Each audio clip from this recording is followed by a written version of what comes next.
A service of KIBMradio.com, the Internet's home for an all old-time radio.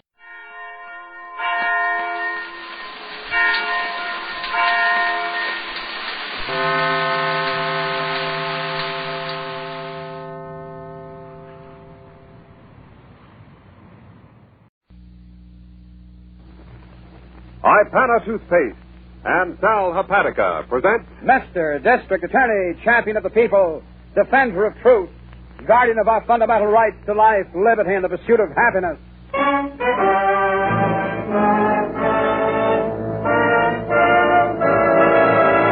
Mr. District Attorney is brought to you by Ipana Toothpaste and Sal Hepatica. Ipana for the smile of beauty, Sal Hepatica for the smile of health. Ipana, Sal Hepatica.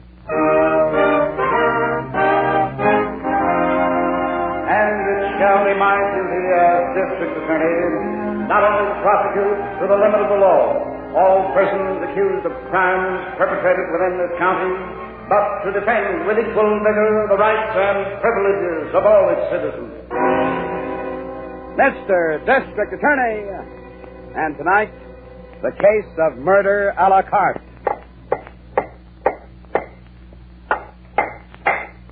Hey, Stanley, will you cut it out? Stanley, you boob! Yeah, Hunter? For the love of Pete, stop that hammering. I'm trying to concentrate on the racing form. Oh, I'm sorry, dear. I was just finishing this here little wren house. Yeah, you and your business. Finishing a what? This wren house, Hannah, you see? I put a number 5 hinge in the bottom so you could clean it out. You're nuts. You know what, Stanley? A wren house. What for?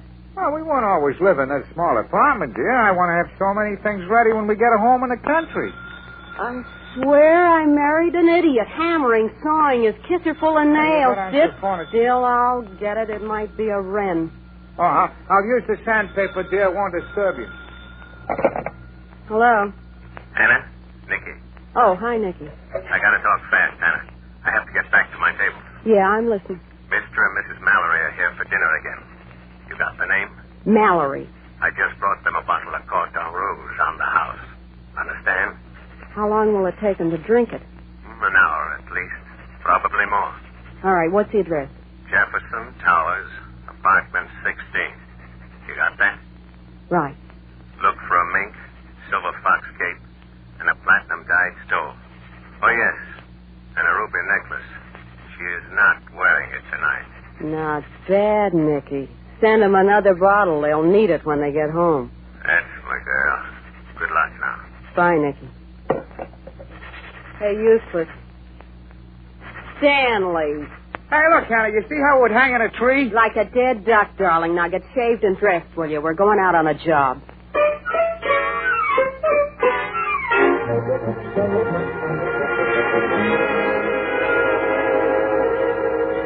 You got nothing on the street, Harrington? No, not a thing, Chief. I even covered some of the boys on the retired list. Well, it doesn't help, does it? I counted on picking up a lead. Well, in the first place, there's no pattern in these robberies. Take the fur coat boys now. They wouldn't be seen dead heisting jewelry. I know. Still, that's what's happening. Yeah. I had Mr. and Mrs. Mallory in here an hour ago. Oh, the ones that got robbed last night? Yes, that's right. They had dinner at some nightclub, and when they got back to the Jefferson Towers, it was all over. What's the loot? I ain't seen the list. A mink coat, silver fox cape, a fur stole, and ruby necklace, same as the others. Oh, boy, the papers ain't going to be fun. This is 5 in a row, and all Richie. Yeah. Oh, golly, Chief, I'm sorry I took so long. Oh, it's quite all right, Miss Miller. How did the meeting go? Well, What's the meeting, Miss Miller? Your poker club again? I'm out for spring baseball practice, Harrington. Didn't you know? No, I went to the Girl Scouts luncheon. Oh, they're a wonderful organization. This is their 37th anniversary, you know. Yes, it is a fine group, Miss Miller. After we finish, I'd like to hear about their plan. All right. I'll get my notebook. Yeah, I wish there was something to take notes about. Well, our best bet now is to find that pattern, Harrington. 5 robberies, all of them prominent or wealthy residents. Yeah, all of them good addresses, too, Chief. Yes, and in all 5 cases, expensive loot. Let's have the 5 folders, will you please? I was just getting them. Here you are. Thank you. All right, Harrington. 5 in a row is plenty, so let's get to work.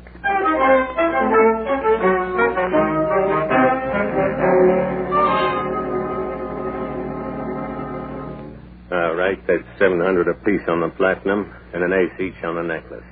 All right? Well, you should have argued with the fence, Nicky. When my dad was alive, he did better. It's tough, Hannah. The papers are full of it. Well, you still should have argued. One night I saw my old man reach over and put the Jap choke on a fence. He raised the price. The what, dear? The Jap choke. I'll show you sometime, Stanley. Remind me. Got a new deal coming up, Nicky? That's what I wanted to discuss, Hannah. I think now we quit. We what? I told you in the beginning it couldn't be for long. Even now, the district attorney might suspect the Regency Club. In a pig's eye, he might. Why should he? He can't think it is just coincidence. All 5 times we get a haul, they are having dinner at the club. Yes, and at one of my tables. Why not? It's the ritziest joint in town, yeah, and you're the most popular head waiter. Hannah, look, could I say something? Not now. It's too good to give up, Nicky. You know that. But, now, look... I haven't finished. Look how simple it is. You watch your regular customers, make a list of the furs and stuff. Look, Hannah, Will you be quiet? Hey, make it easy, Nicky. They sign their dinner checks. We get their address. I know all that. Well, what could be sweeter?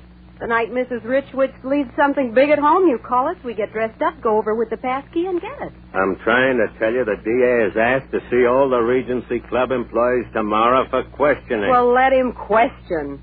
Turn on the head waiter act for him, baby. He won't understand a word you're saying. Hey, look, in a minute, Stanley. As long as we look good to the doorman, yeah, and can work the locks while we're in, Nicky. Now, what are you yapping about? Well, I think Nicky is right, Hannah. We could quit now and get a nice house in the country. What? Oh, you should see the plans I got, Nicky. I'm going to do the whole kitchen myself in pine. Stanley. With built-in sink and cupboards, Nicky. You know... Yeah, dear? Get lost. But I was... Beat it, will you? Go down to your workbench and whip up a birdhouse. All right. Matter of fact, I will. Excuse me, Nicky. Sure. Go ahead, Stanley. You know, one of these days, Hannah, you'll go too far. You don't treat Stanley very nice, Hannah. Oh, why should I? He's happy with a chisel and a bucket of nails. It's good for a man to have a hobby, I suppose. Maybe.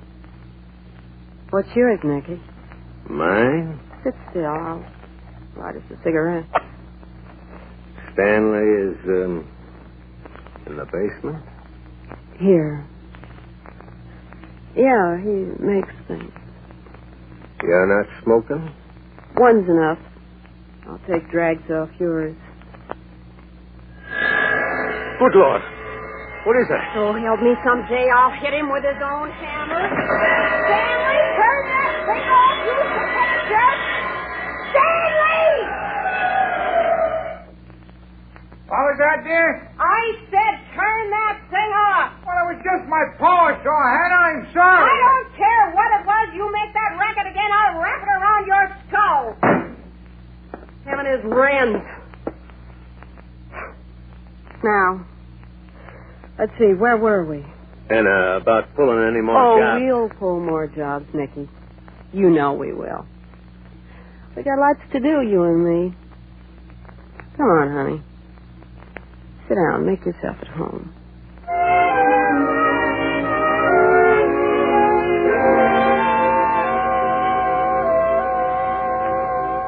You know, it can happen to anyone, even to you. Tonight or tomorrow, you may get one of those dull headaches that leaves you feeling miserable and out of sorts. And all just because you need a laxative. So remember, like millions of others, you too can get gentle relief with Sal Hepatica. A glass of sparkling Sal Hepatica gives you gentle relief. Welcome relief, day or night. Sal Hepatica, taken when you get up, brings gentle, speedy relief. Usually within an hour. And at the same time, if you're troubled with excess gastric acidity, Sal Hepatica sweetens your stomach. So get a bottle of Sal Hepatica, America's most famous saline laxative, at any drug counter and keep it handy. Then, day or night, get feeling right with gentle, sparkling Sal Hepatica, the laxative that suits your convenience. Sal Hepatica.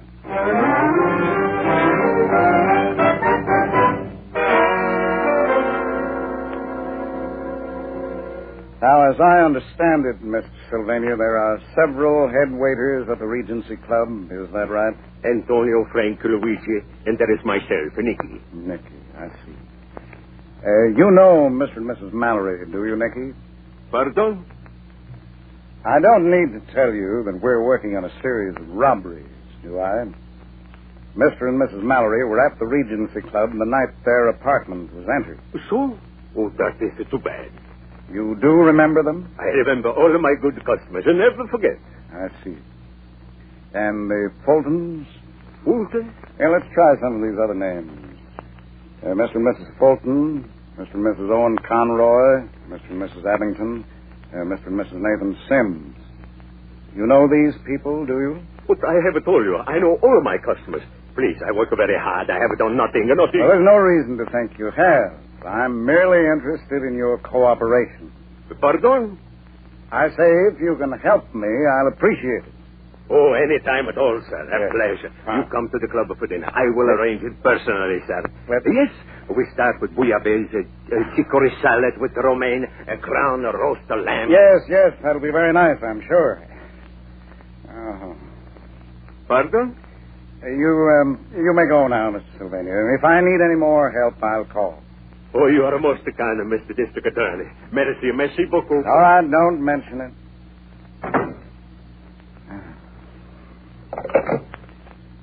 Dorothy, if Miss Miller and Harrington have finished in the other room, ask them to come in here, would you please? Oh, they are. Oh, fine. Thank you. Come in. I just called Dorothy to see if you were free. Oh, yeah, sure. I'm free and losing my mind, Chief. Those waiters talk everything but English. Harrington isn't kidding, Chief. I don't know whether I was taking notes or ordering dinner. Yes. I had a little difficulty myself. Oh. I got this much, though, Harrington. Yeah? In every single case, the people who were robbed dined at the Regency Club the night it happened. Yeah, I got that too, Chief. I have the notes on it. Well, all right. There's our pattern, then.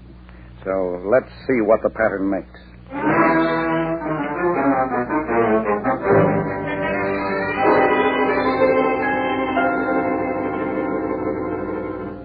The name is Phillips, Hannah. Mr. and Mrs. Austin Phillips. They've been customers of mine for years. How big a score? I haven't got it set yet, but it looks fine. Every time she comes in, she's wearing a different coat. Rocks? There must be dozens. Diamond bracelets, rings, solid gold cigarette cases. It's very nice. And you wanted to quit. Aren't you glad I talked you out of it? I'm glad about a lot of things, Hannah. The only worry is... I know. Stanley. He would care, would he? If he knew about us? What if he does? I hope you know how to handle him. Oh, don't worry. I do. Like a baby. Hey, Hannah, did you see my crosscut saw? I had it just as... Ah, Nicky, I'm glad you're here. It's good to see you, Stanley. You're looking for a saw? Oh, no, that can wait. I haven't even told Hannah, but I've been waiting to talk to you. Both of you. So, but it is so late, Stanley. Some other time. No, I really must be gone. Hold it, Nicky, and drop the accent. You want to talk about what?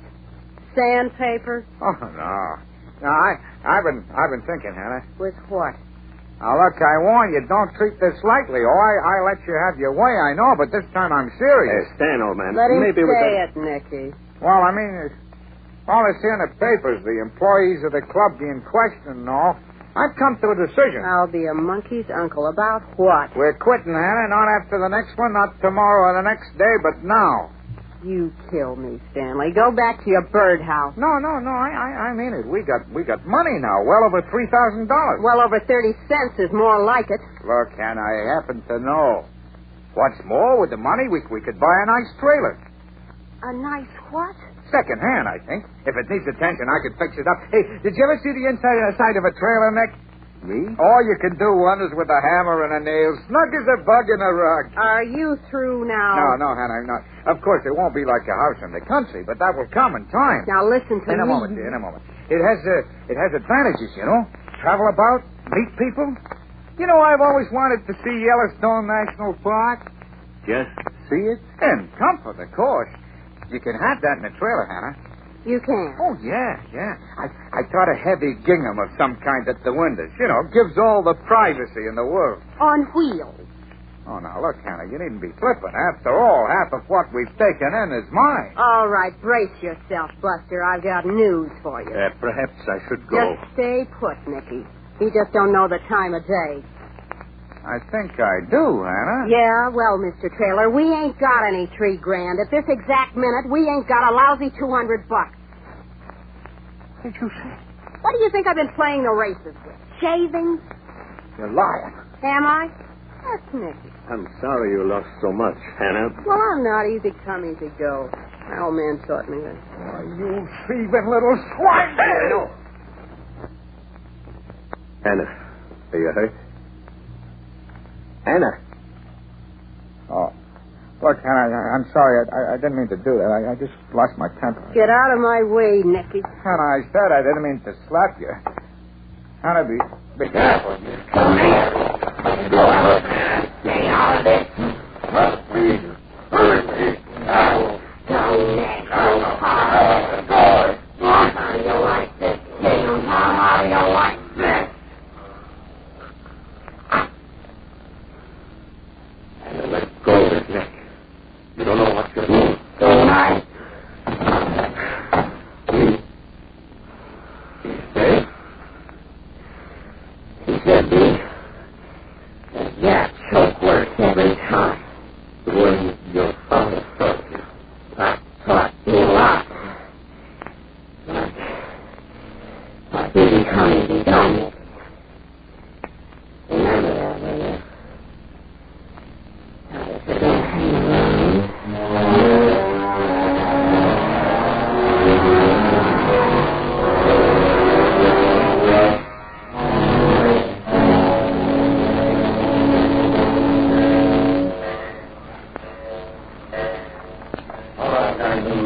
I've seen that.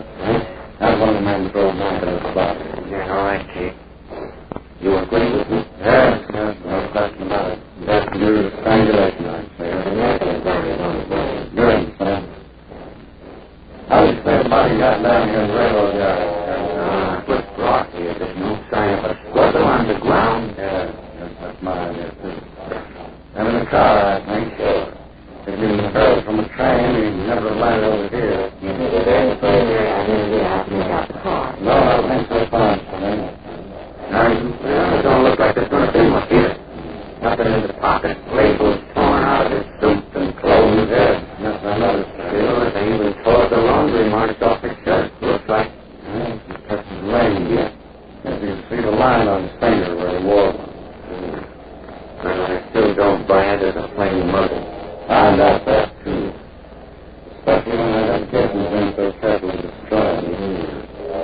The message would hit me. I just don't like that. You did it better to ride it up on the way. Oh, thank you for that. Well, let's let him get to work, shall we? This one may be more of a puzzle than we know.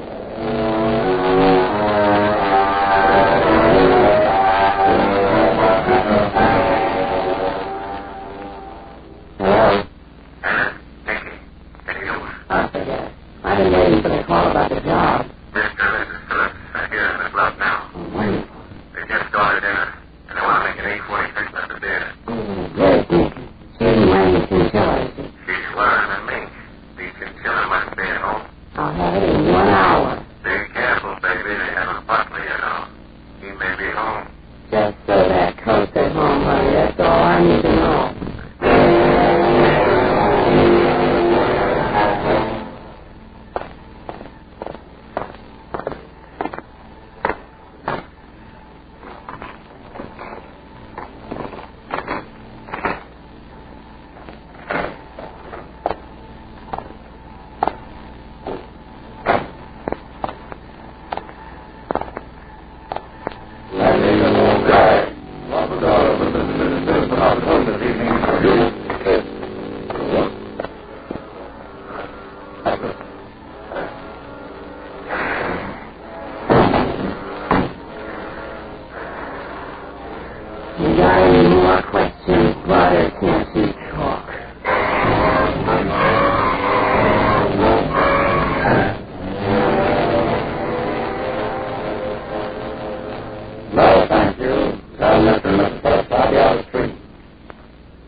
robberies had dinner at the Regency Club, but it seems they all had the same waiter captain. Which one, sir? Unfortunately, Miss Miller, one of you and Garrison didn't see. Oh?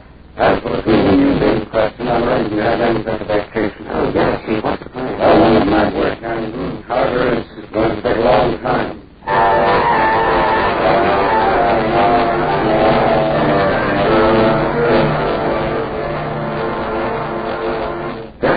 The Arcana way works. Yes, Daniel says the Arcana way works. 10,000 to the force from all over the country. 8 out of 10 better say the Arcana way promotes healthier guns and brighter teeth. Listen, here's the professionally approved Arcana dental care. The Arcana way. Thank you all. We think regular business to your dentist. Brush all teeth surfaces with Arcana toothpaste at least twice a day. And then besides guns the way your dentist advises. Remember, Arcana's special formula actually helps stimulate gum circulation. Yes, for healthier gums and brighter teeth. The Arcana way. Dentists say the Arcana way works. Arcana toothpaste with its sparkling flavor that leaves your mouth fresher, your breath cleaner.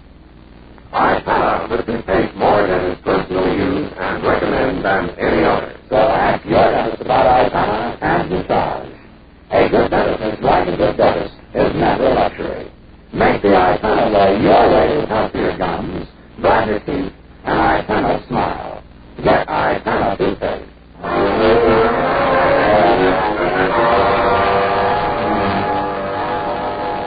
All right, so I had to be here on the butler. We got the house, didn't we? It won't be easy to get rid of that. The fences all say killer is too rare. Takes time to dispose of it. All right, what are you doing now? No? All right. Sure, Captain Barney. I know that. Very well. And I agree we should quit. Go somewhere like you said. But that ain't just what I'm saying. But we can't go without dough, can we? You just better take weeks to get the cut on Phil's coat. Right. So we do just one more, Nicky. One big one, and we go. Now get somebody lined up, baby, and we're free.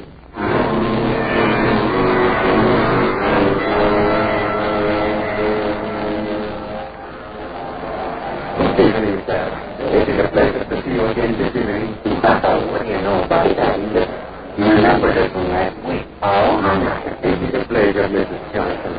And if I may say so, sir. Yes, sir. And Nicky wasn't. Nicky, sir.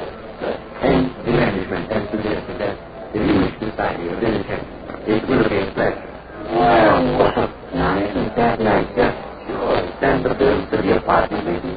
Apartment Clinton to Westport Arms. A pleasure, sir. May I suggest oysters for Madame Tussauds? Mr. Conic salt, No, I can't make it. They're so cold. Oh, Harry, would you mind? I'll just put my meat over my shoulder. You allow me, mother. Oh, thank you. And the hot sauce to my acting. It will be a pleasure.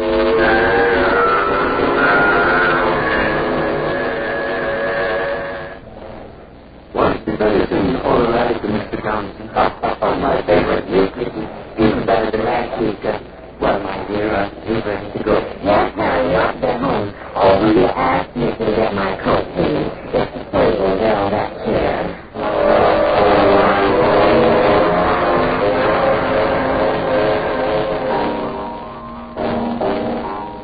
Tonight, Mr. Johnson, may I suggest the electroman? Well, sounds good, Nicky. Oh, dear, we got land here the other night, dear. Well, Harry, it won't take too long. We have much time, you know. May I inquire if you are sending the beers that again this evening? Oh, great. Oh, not that like this, maybe.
waiting for you, my girl.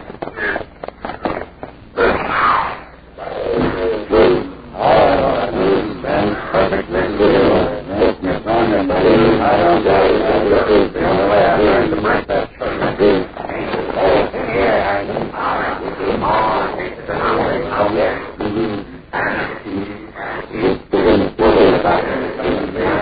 well, things sweet there.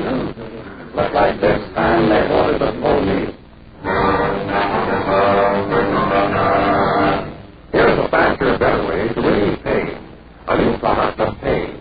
A new product of... The name is Bufferin. Remember that name, Bufferin. It acts twice as fast as aspirin.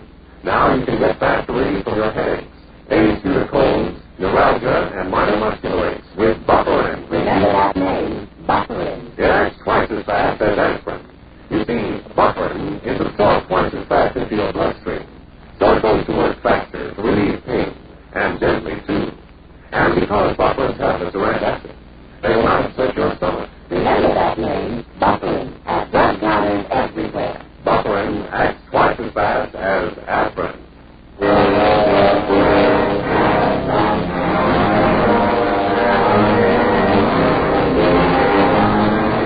And now, with the explanation of tonight's case, here is your district attorney. It's a pleasure to report, ladies and gentlemen, that with the arrest of Kenneth Price and Nick Sylvania, we brought to an end the unusual wave of robberies. Both Hannah and Nicky will pay the full penalty demanded by law for the murders of Phillips Butler, as well as Hannah's husband, Stanley. Now, that was one of the things I like to. That good food in my house. Yeah, and oh, boy, did you look swell. All those furniture you went to this money. Like that there, and of course I was putting just to anything. Oh, that was certainly good work, Miss Mary. You want to have some Santana right to the apartment where I was waiting, simply by displaying those furs. Yeah, when we got there, we picked up Nick in front of the joint sheet. Yes, actually, it was kind of a peculiar method of choking the victims that helped. Yeah, that's the Japanese choke, brother. That one's the works. Yes, it nearly always kills, and without as much effort as is sometimes needed. Fortunately, it leaves a characteristic discoloration of the neck, as well as abrasions on the lower jaw. And you followed in the bullets. Yes, I did. So here I'm both Stanley and with Butler. And that's why I was ready for now when you tried the Japanese choke on me. Yeah, you can thank the Army service for that, Bussy. Right. Bring your arms down hard and you can break it. Here, I'll break the case and let it. I'll take that 14. What about next week? Well, our case for next week is one of the most vital in our files, ladies and gentlemen. One which lays bare a vicious crime, now being committed against all of us. It's the case of Send the Homeless. And I invite you to join us for it. Until then, thank you, and good night.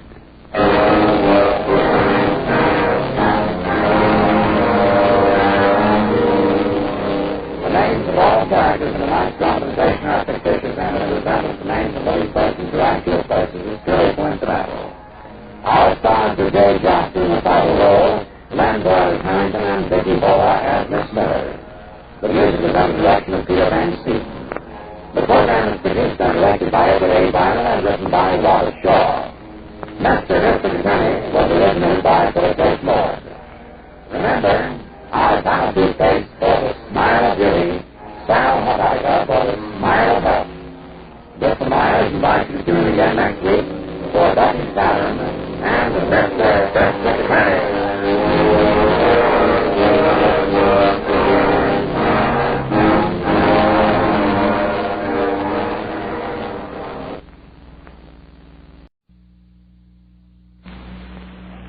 Mr. District Attorney, champion of the people, defender of truth, guardian of our fundamental rights to life, liberty, and the pursuit of happiness.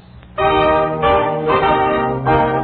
it shall be my duty as District Attorney not only to prosecute to the limit of the law all persons accused of crimes perpetrated within this county, but to defend with equal vigor the rights and privileges of all its citizens. The case of free play. Well, I must say the kindergarten looks wonderful, Aunt Martha. Isn't it delightful, Deborah? Frightening, Ted. What? Oh, yes, of course, yes, we.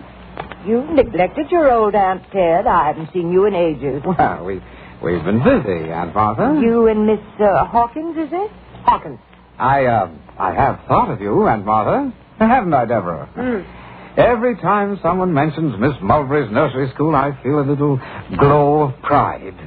Being a Mulberry, too, I mean. What time are the kids out of here? I beg pardon, Miss Hawkins? This building, what time do the kids get out of it? Why, school closes at 3, Miss Hawkins. We only take little tots, you know. Oh, my, I think the water's boiling for tea. Will you excuse me? Oh, can I help? No, you sit still. I won't be a minute. Look, bird brain, will you get to the point with the old fool? Now, Deborah, you promised I could handle it. After all, she is my aunt. I know how. Why don't you just give it to her straight? Tell her we've been peddling the stuff and it got hot. Oh, in heaven's name, Deborah, have you lost your mind? And Martha wouldn't know what marijuana is. Say nothing of narcotic. Okay, have it your way. I mean, this setup is perfect. You said the last one was. So it got hot. Now, will you please tell her we're moving in here? I don't know. I really don't know. Look, it's a nursery school or whatever you call it, right? One of the best private ones in the city. Great. The brats pull out at 3. We can run the joint wide open all night long. Yes, it does seem advantageous, I'll admit. Advantageous? It's beautiful. There's plenty of room. We can even take on more customers. Of course, Aunt Martha will be hard to handle, Deborah. Very hard. Well, that's your department. All I know is we're moving in. Who'd look for hopheads in the nursery?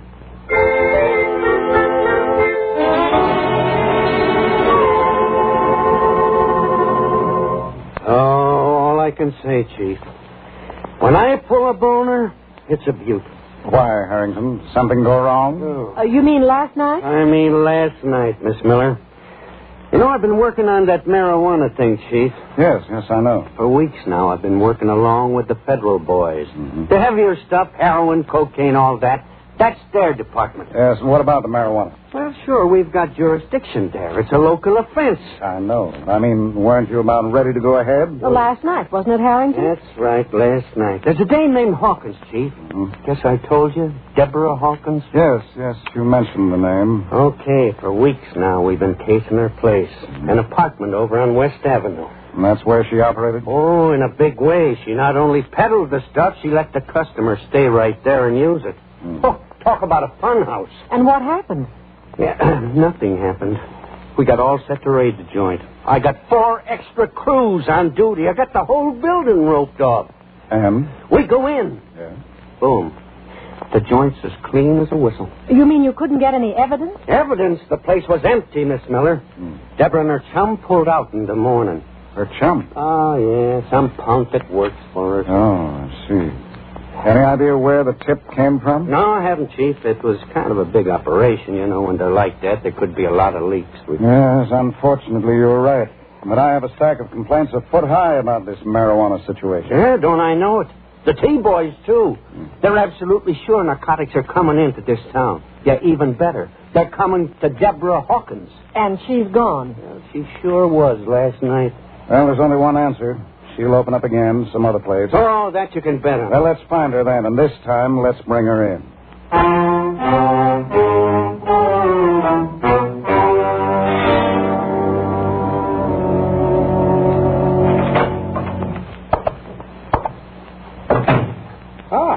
Here you are, Deborah, in here, huh? Well, did you see who's in the nursery tonight? Martindale, Lightington. Well, you might at least have let me tell it.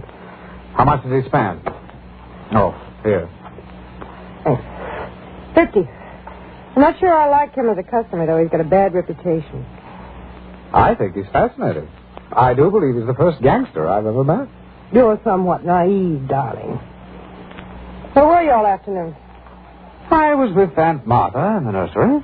In the afternoon? I was helping with the children.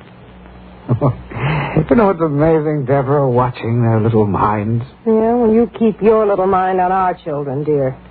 I made a good start here for a week. I want to make it even better. Ted? Oh, good. You're both here.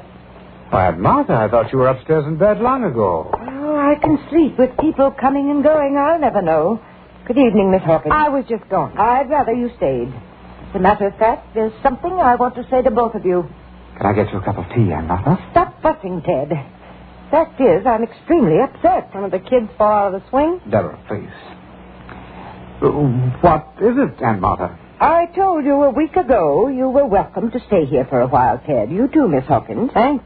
With your tea room burnt to the ground and all, goodness knows you had no place to go. With our what? I told Aunt Martha about our tea room, Deborah, in Chicago. Oh, and you're welcome here. I'm sure it isn't that. So it's what? My dear Miss Hawkins, it seems to me you've had company every night since you came. Company? Even now, there are people in the nursery coming and going until all hours. I've heard them. Oh, but my dear But Aunt, listen, and stop dancing about. Sit down, Ted. Well, I'm only trying to explain. I realize you're young, you have friends, and you like to have a good time. You bet. On the other hand, this is my nursery school and my home. You mustn't abuse it. Oh, now, we don't mean to, Aunt Martha, really. Well, nevertheless, I don't like it. Smelling up the place with their Turkish cigarettes. How's that again? My dear Miss Hawkins, the nursery is just thick with their smoke. It's getting so I can't air the place out. Aunt Martha, Oh, you needn't explain, my boy. I'm tired now, and I'm going to try to sleep. Oh, let me help you. Oh, do leave me alone. Sorry I had to speak, but I just can't have this. Now, if you'll excuse me, good night. She ought to take a drag or two herself and prove her disposition. It's not funny, Deborah. I think it is. It's the first time I ever heard marijuana described as a Turkish cigarette. She doesn't know. Really? You amaze me. Better go see if Martindale wants anything. He usually takes a deck home. But what about Aunt Martha? We'd have to find a new place if she makes us move. Now, you're being funny. But you heard her, Deborah. Will you come, too? This is the neatest setup I ever had. But I don't intend to give it up. Aunt Martha or no Aunt Martha, we're here to stay.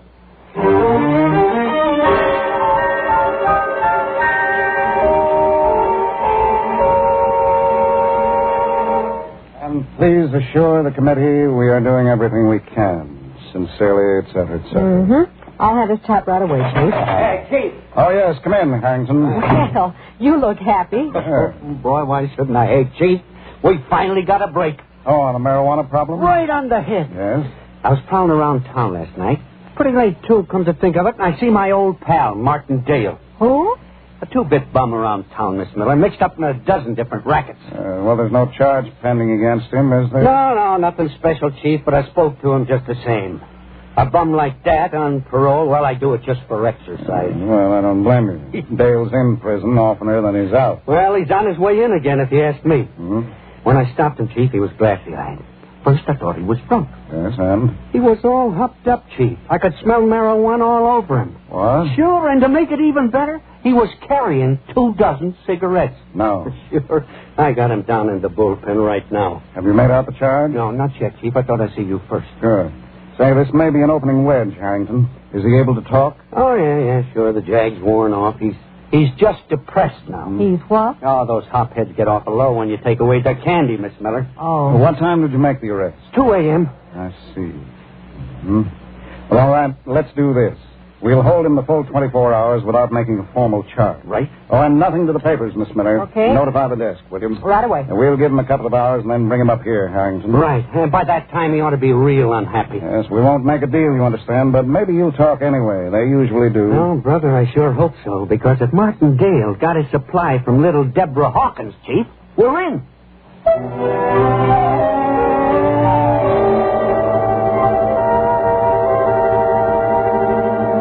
You ought to go to bed, Ted. There won't be any more customers tonight anyway. Yes, I will, Deborah. Simply trying to calm myself by reading. Reading what? Oh, one of Aunt Martha's books. The Life of Madame Montessori. Who's she? Light me, will you? Oh. Madame Montessori founded a method of educating small children, the theory of free play. That ought to calm anybody. Here. What's the matter? You run out of comic books? The sense of humor is warped, Deborah. If I want to improve myself, I should at least be encouraged. You like telling stories to the little monsters?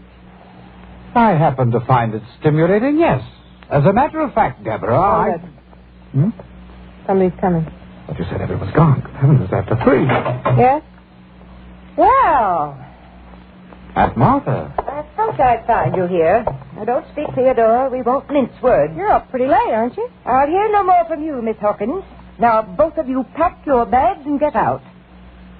What did you say? Don't pretend you don't understand me. I said get out of my nursery school. Now? Now. Is that clear? Just what's wrong, Aunt Martha? Well, I'm sure you could answer that better than I, Miss Hawkins. I saw some of your friends tonight. Our friends? Downstairs in the nursery? I did. I don't know what was going on, but it's going to stop. Why, they acted like drunkards. Oh, Martha, no. Don't argue with me. I said pack up and get out. Nobody was drunk, Aunt Martha. Well, worse then. I don't even want to hear about it. Well, didn't you hear me? She's your aunt, Ted. Take over. Aunt Martha, now be calm a minute. Oh, you're a spineless, weak jellyfish, Ted Mulberry. Yes, and no telling what else. I said get out. Aunt Martha, don't talk like that. I might get mad. Mad? You? Oh, I can get mad, can't I, Deborah? Tell her. Take it easy, Aunt Martha. Now, listen, you two. The officer in this neighborhood is a friend of mine. If you're not started in 2 minutes, I'm going to call him. And get your poor nephew arrested? I don't care what happens to him. He's a sneak, a lying little sneak. I always thought you were a lady. Get out. Deborah? You calm enough, Ted? Completely. You realize now I was right? Perfectly? He talks to that policeman. It's 15 to 25 years for the both of us. Naturally. I should have acted before. Oh, stop this chattering and get out of I'll here. get the gun, Ted. I have it much first. Let me have it, Deborah. Quickly. Have you gone mad? What are you talking about? What gun? This one. Here, Ted. Thank you. Theodore. What's come over you? Theodore. You don't know your nephew in a crisis, Aunt Martha. He's a riot. There's no need to explain to her, Deborah.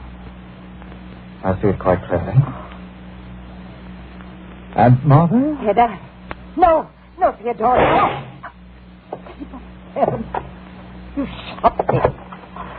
You didn't have to.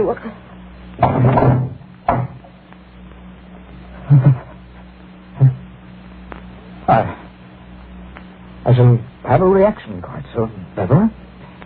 I'll need a small brandy. I know. It's the only thing to do, of course. You agree about that? Completely. There's just one thing. Yeah? Are you still thinking clearly? We need the nursery for the cover-up, you know. I was aware of that when I shot. Who's going to teach the kids? I am. You. I shall use the Montessori method, I think. The accent on free play. And now my brandy, Deborah. Oh, I really do feel quite faint.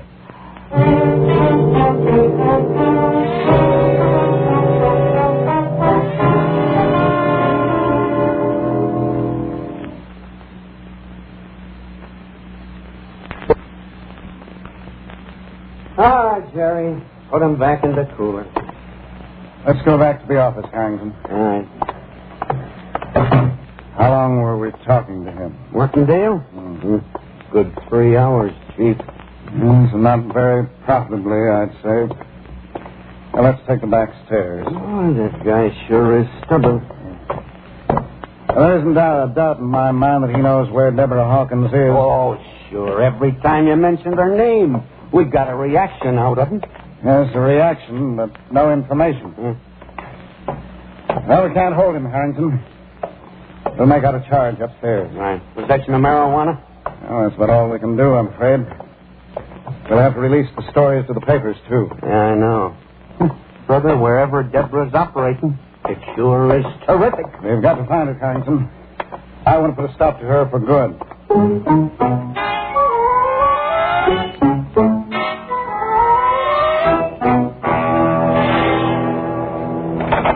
Ted.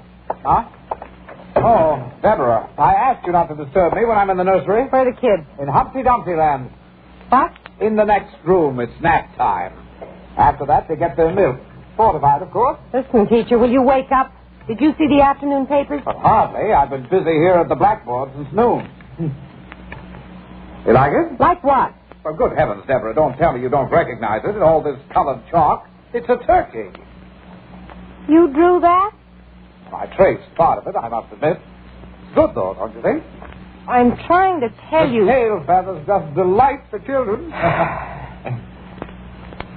Tell me what? Martindale is in stir. Martindale? Our Martindale? Our Martindale. And get this, the DA charged him with possession of marijuana. Oh. Our marijuana, in case you don't get it. That could be very serious. Could be. Suppose he tells where he got it. That's what I meant. That and your Aunt Martha lying out in that ditch, my friend, that don't add up so good. Oh, don't mention her, Deborah. I've told so many mothers she went to Florida, I almost believe it. I don't care about the mothers. Just believe this, Montessori. If Martindale starts talking, this whole act may turn into a turkey.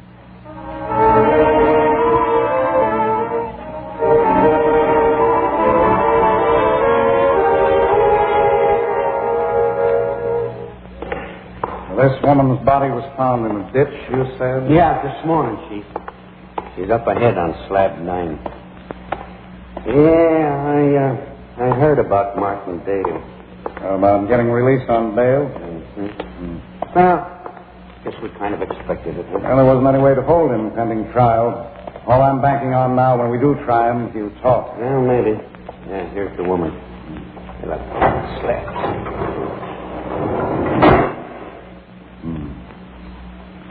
There's been no autopsy? No, nobody's even touched her, Chief. There's no identification. Nice looking woman. One shot? Yeah. In a ditch, you said? Right, Chief. What? Nothing. I was just looking at these smudges on her dress here. Some sort of chalk, isn't it? Chalk? Yeah. Wasn't any in the ditch. Well, we'll have a test taken. It seems like... What's the matter, Chief? Oh, it's strange. There's an odor on these clothes. Still quite strong. Let me smell. That familiar? Oh. Well, that'll be a monkey's uncle, Chief. That smells like marijuana. Yes, that was my impression, too. Yeah. Now, there's the phone. Yeah, that may be for me, Chief. I told Brophy we were coming down to the morgue. Yes? Chief, Miss Miller. Yes. Can you come back to the office? Well, I'd rather not right now, Miss Miller. Harrington and I have just stumbled onto something important. I'd say we have. Well, this is important, too, Chief. Yes? The report just came in. Martindale's been killed.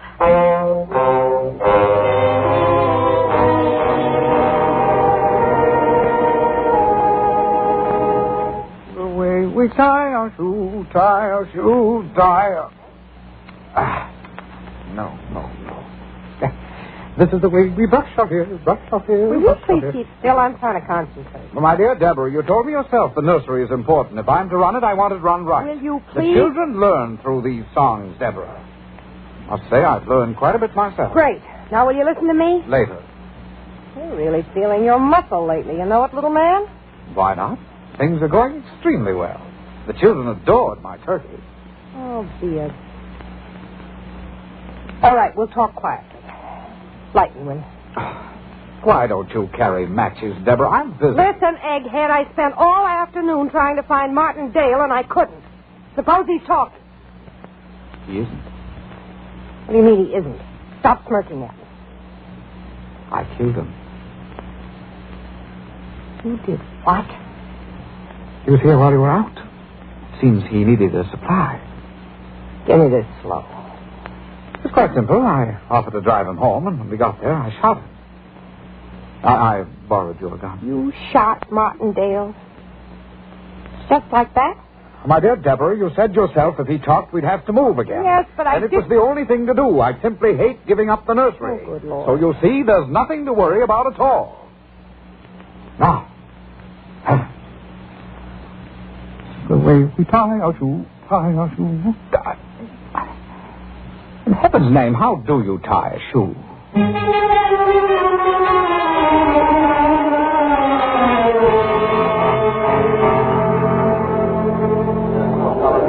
Come on, clear out, will you, fellas? The DA will see you in a minute. That's the boy. Come on, give us a chance to work, huh? That's it, outside. Chief, the examiner's on his way for the body. Good. You may start on the apartment, Miss Miller, and just All right. list everything you see. Sure thing. This Martindale sure wasn't neat, Chief. Look at this dump. Well, at the moment, Harrington, I'm more interested in his body. You notice anything? Shot once. On the coat sleeve here. See. Hey, that's funny. Looks like chalk. Exactly. And that was chalk on that woman in the morgue. Hey, Chief. This begins to make sense. Yes, a lot of sense. A woman and Martin Dale, both shot once, chalk on both bodies, and the odor of marijuana on both. Marty's got more than odor. His pockets are full of cigarettes. Oh, gee. Yes, Miss Miller. I'm sorry to interrupt, but I found this engagement calendar. This what? On Martindale's desk, Harrington. The page for today is still here. Yes, what about it, Miss Miller? Well, the name seems so strange. Martindale didn't have any children, did he?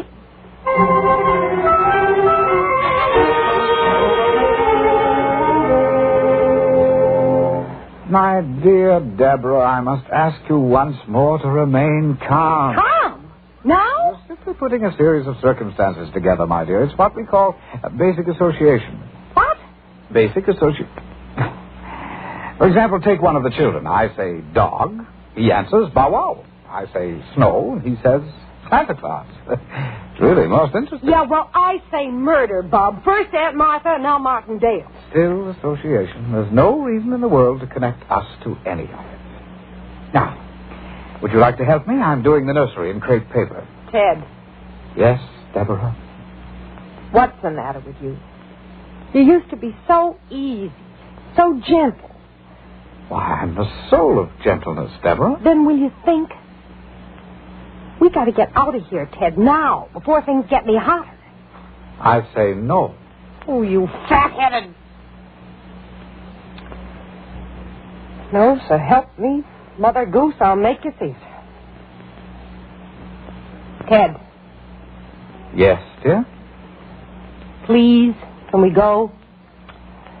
You're really very selfish, Deborah. I enjoy the nursery immensely. I see. Okay, that does it. You won't listen to me. Maybe you'll listen to this. Just happen to have here in my purse. I'd put away the gun if I were you. They make me extremely nervous. I only wish they did. Now, will you get started? We're checking out. Put it down, Deborah. You know my temper. Who's that? One of the mothers, I'd imagine. She'd hardly expect firearms, Deborah. Put it away. Get rid of her, you hear me?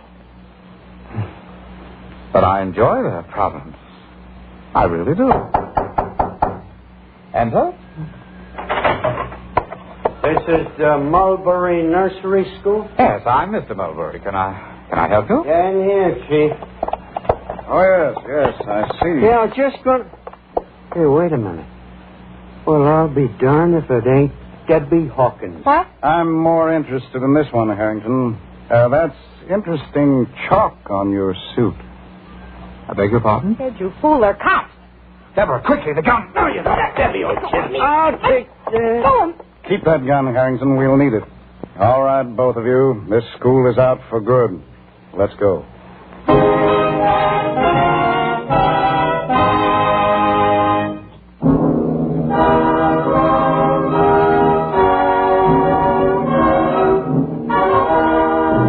This is the United States Armed Forces Radio Service.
Mr. District Attorney, champion of the people, defender of truth, guardian of our fundamental rights to life, liberty, and the pursuit of happiness.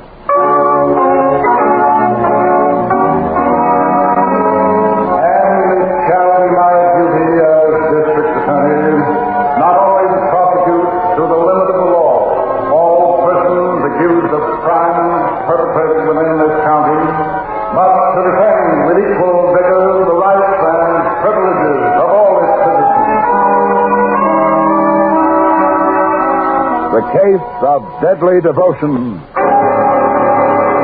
Oh, you have no idea how these old phonograph records take me back, Mr. St. Charles. Look, here's Dardanella, remember? You select whatever you want to hear, Mrs. Post. The other club members will enjoy it, I know. Well, honestly, I don't know when I've enjoyed myself so. Oh, here's the two black crows, my. You do like it here, then? I mean, at the Devotion Club? Like it? Why, Mr. St. Charles... Harry, please. What? Oh, thank you. Do I enjoy it? Well, I think what you're doing here is simply wonderful. I hope so. People our age, people in this flush of life, you might say, have a difficult time making new friends. We don't here, I'll say that. I'm glad you feel that way. You especially, Laura. The moment you came into my office, Is something wrong? Oh, I'm sorry, but that man seems to be beckoning to you. There, that one near the door. Near the door? Oh, yes, I see. You know him? He doesn't look like one of the members. What? Will you excuse me, my dear? I'll see what he wants. Oh, don't worry about me, Harry. I'll pick up the records before the members start around. You don't look glad to see me, Harry.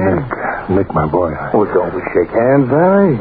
Back when we were cellmates, I thought we got to be pretty good friends. Nick, you can't stay here. Look, my boy. What do you mean, can't? I had quite a time looking you up, pal. Yeah, you got quite a layout here. What's the gimmick? Look, I'll give you my address. I have a house. No kidding. We can talk later on. Please, Nick. The Devotion Club, huh? What do? Get a lot of old dames in here and take them? Don't say that. Really, you must go, Nick. Go? Come off it, pal. We're buddies, remember? Coop in the same hatch back in stir. Yes, I know, my boy, but... Go! Why, you're flub-struck, Harry. I'm gonna stay.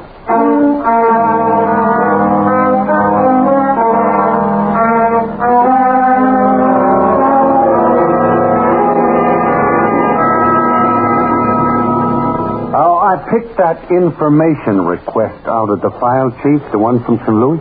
Oh, which one was that, Harrington? A young punk named Oliver. Oh. Nick Oliver. Oh, I saw that when it came through. He was released from prison out there, wasn't he? That's right, Miss Miller. And from looking at his record, he's on his way back. St. Louis thinks he's here in town? That's the tip they got, Chief. For a bum like him, even when he's released, it pays to keep an eye on him. Well, what is his record? I didn't read all the report. Well, little Nick is quite a boy, it seems like. He's got an arrest record as long as you're armed. And there's a charge against him now? Well, they want to talk to him about a little accident, Chief. Seems the day he got out, a pal of his turned up with a hole in his head. What? That's right. Then it turns out the dead guy ratted on Nick in the first place. It was his testimony that sent him up. And they didn't pick him up? No, it happened in a little town outside of St. Louis, Chief. By the time the local boys notified the city, Nick was on his way. And they think he's here? Yeah, it looks that way. I've been doing a little checking up on him this morning. Oh, any luck? No, it's a little early, Chief. They're sending us his prison record, personnel report, all that. He's got some pals in town. Chances are he'll look him up. Well, let's hope so. The St. Louis authorities have helped us a great deal in the past. I'd like to return the favor. Oh, I'll find him, Chief. Bums like that always go in a pattern. Oh, how do you mean? Well, that's one way you find a guy, Miss Miller. You study his habits. Find out what kind of bars he hung around in, what kind of people. Uh-huh. Get a line on him. You know, what kind of dames he goes for, whether he likes sports, drives a car, his clothes, anything. Yes, the personnel report should contain most of that. Sure, then as soon as we know what kind of a guy he is, we pass the word along to places where he might show up. And then wait for a tip. Tips help. Isn't it strange criminals are so willing to turn each other in? Well, it really isn't strange, Miss Miller. It's a part of the criminal nature. Fear. That's right. And when he turns a pal in, he feels safer for a little while. You'd think they'd realize that someday they all get caught. Yes, they do. That's the basis of the fear. And take this man Harrington's trying to find. Nick Oliver? Yes. Wherever he is right now, he's afraid. And why? Because he knows that sooner or later we'll get him. And we will.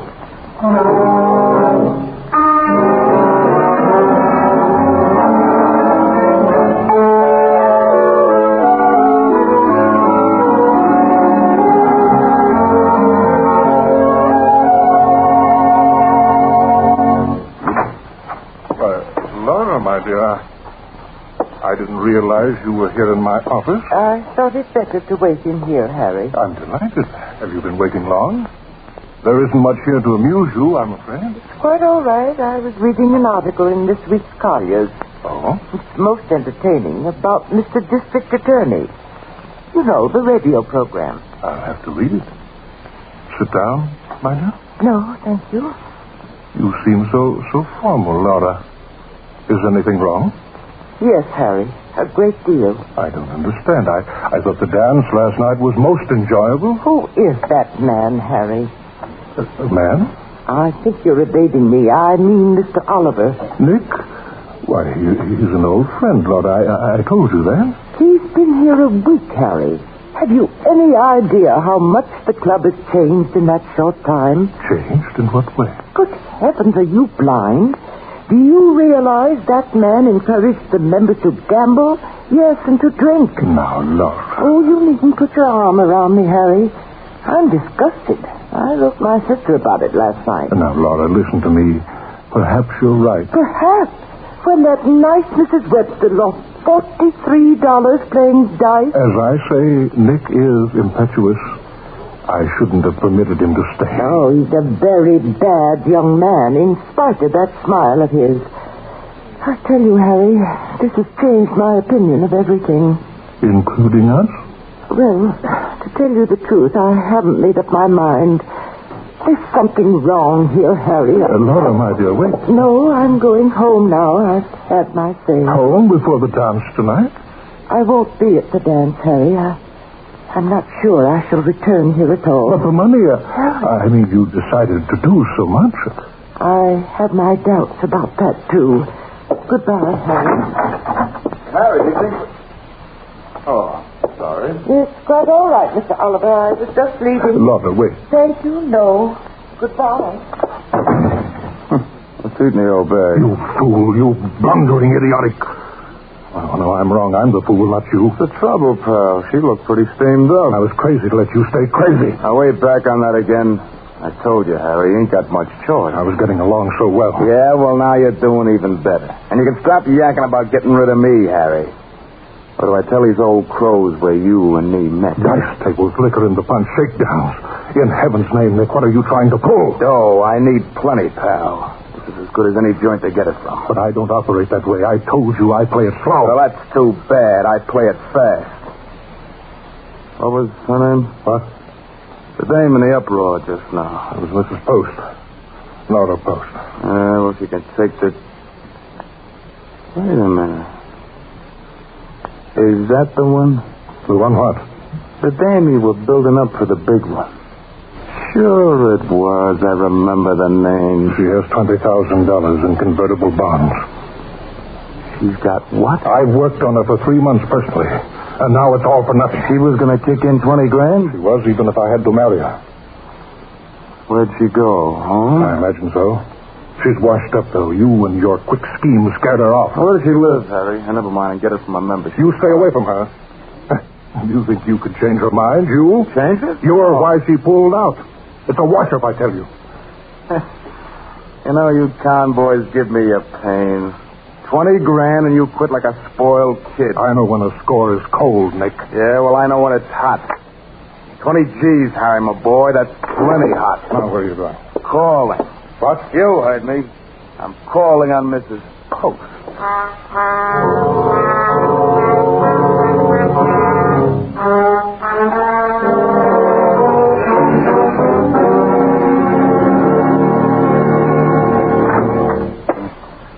Come in, Harrington. Yeah.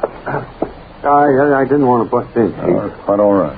I just thought I'd bring you up to date on Nick Oliver. Oh, the one they want in St. Louis? That's my boy. Oh, I got a pile of dope on him. Brother, he's something. Yeah?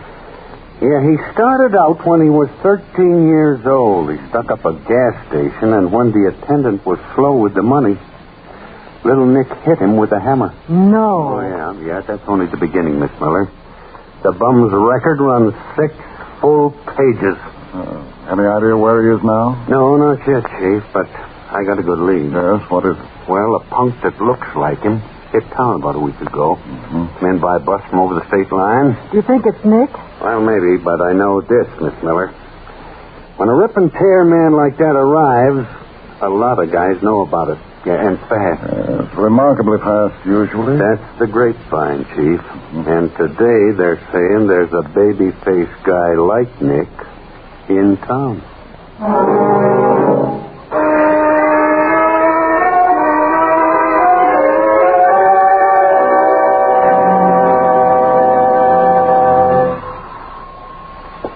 Just a minute, I'm coming.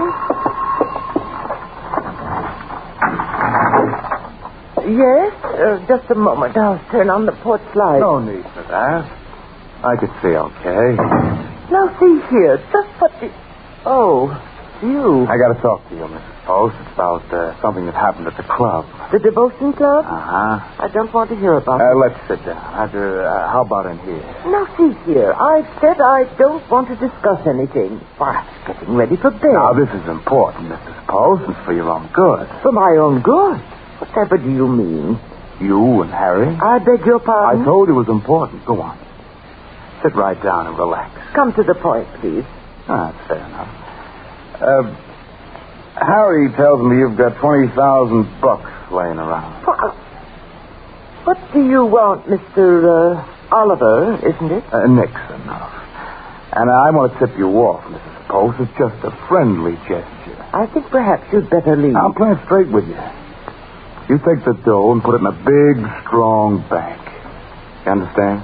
I'm sorry. I think all this is, well, to say the least, Mr. Oliver, none of your concern. It's sure hard to convince. Look, will you promise me one thing? Hardly. Yeah, well, first thing in the morning, take the dough and put it in a bank. I never heard of anything like this in my life. Is that too much to ask? Put it in a bank? Very well. Suppose I promise you. Now will you go? Be more definite. You'll put it in tomorrow?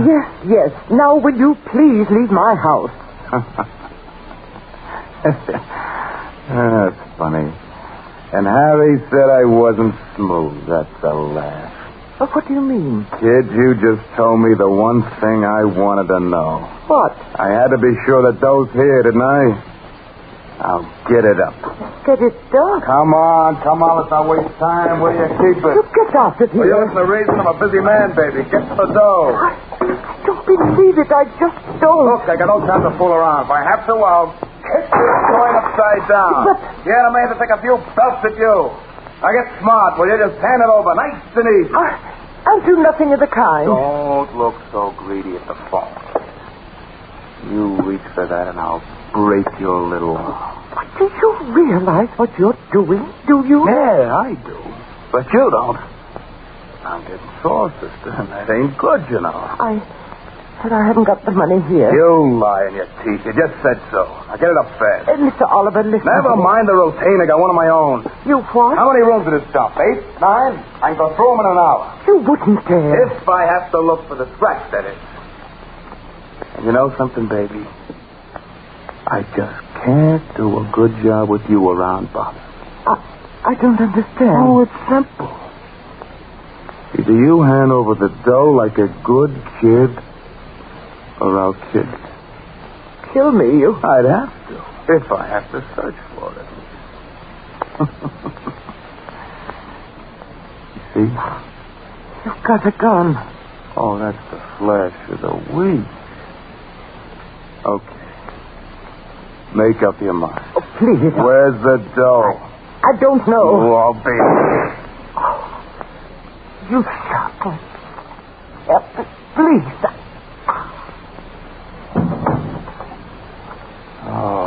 sure make it tough on yourself, sister. Yeah, and on me, too. Now I gotta tear this joint apart.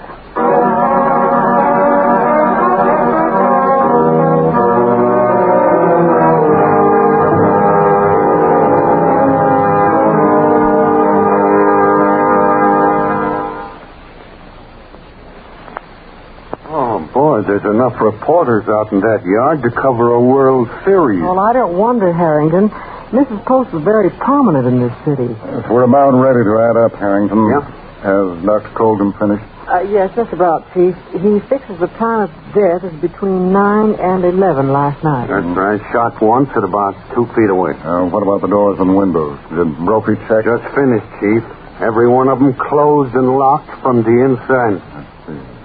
How about inventory, Miss Miller? Well, I've been trying to get somewhere on that. Her nearest relative is a sister, but she lives in Chicago. Well, perhaps one of the neighbors can estimate what's missing for us. Chief, there's one thing I don't like about this. Yes, what's that? Well, when the grocery kid discovered something was wrong this morning and called the patrolman, yes, it looked like a nice, neat case of robbery. And? I mean, everything's just like we've seen them any time before. The house all ransacked and the dame dead. Yes, that's the impression at least. She probably resisted and the burglar got panicky and shot. Except for one thing. What's that? Well, just look around, Miss Miller. There's her purse with $10 still in it. There's a gold lighter on the table.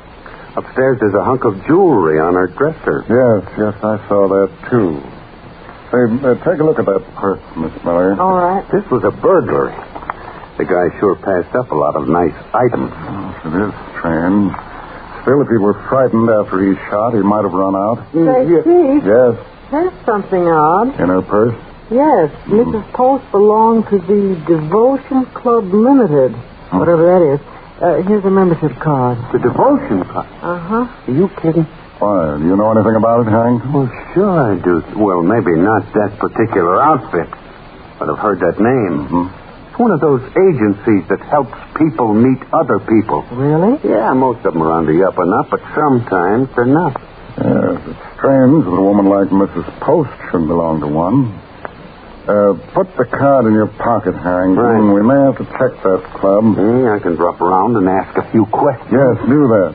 No need to arouse suspicion, however. Put a little gray on your temples, and you can drop around as a prospective member. The cinch, Chief. Well, let's hope the whole case is a cinch. And now, if you'll call Dr. Colgan, Miss Miller, we'll get to work.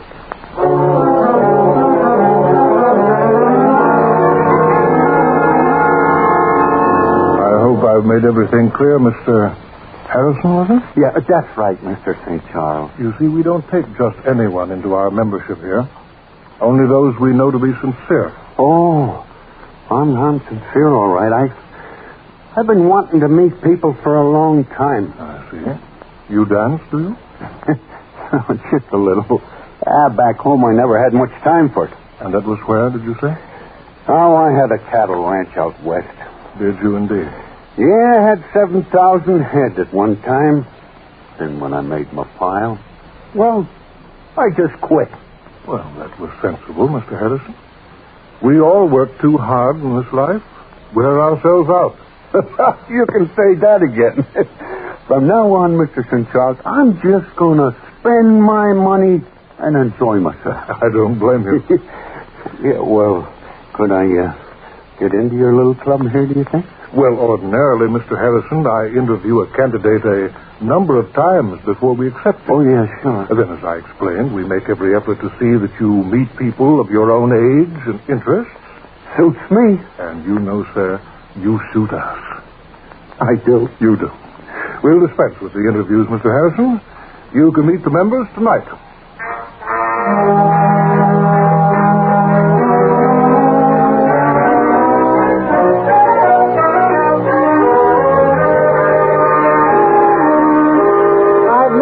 The neighbors mentioned, Chief. You know, not one thing's been taken from this house. Well, it's difficult to understand, Miss Miller. Unless, of course, Mrs. Post kept a great deal of money someplace here on the premises. Yes. The neighbors would hardly know if it were missing or not. Well, her sister might. I've got Dorothy back at the office trying to get through to her in Chicago. Yes, that'll help.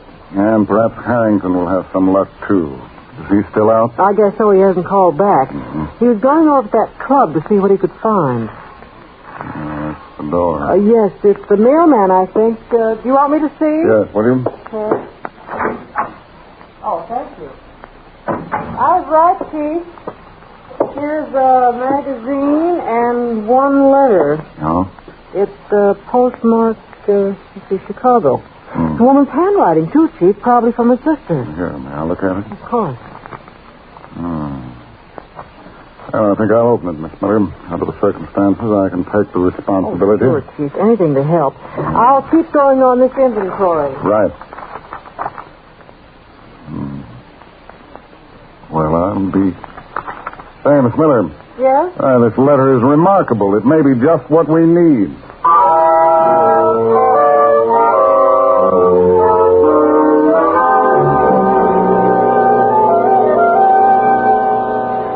Well, Chief, the guy's a phony from a way back. I could smell it all over him. This Mr. St. Charles, you mean? Yeah, Miss Miller. Slick as a whistle. Even if he's got nothing to do with Mrs. Post, we better break up that joint of his on general principles. Yes, we have more reason than that to break it up, Harrington. Yes? Miss Miller and I had quite a day, too. Oh, anything look good? Oh, yes, plenty. You're attending this dance at the club tonight, you said? That's right. Starts at 9. Well, all right, you be there then. And if you can, get St. Charles into his office. And here's what we're going to do.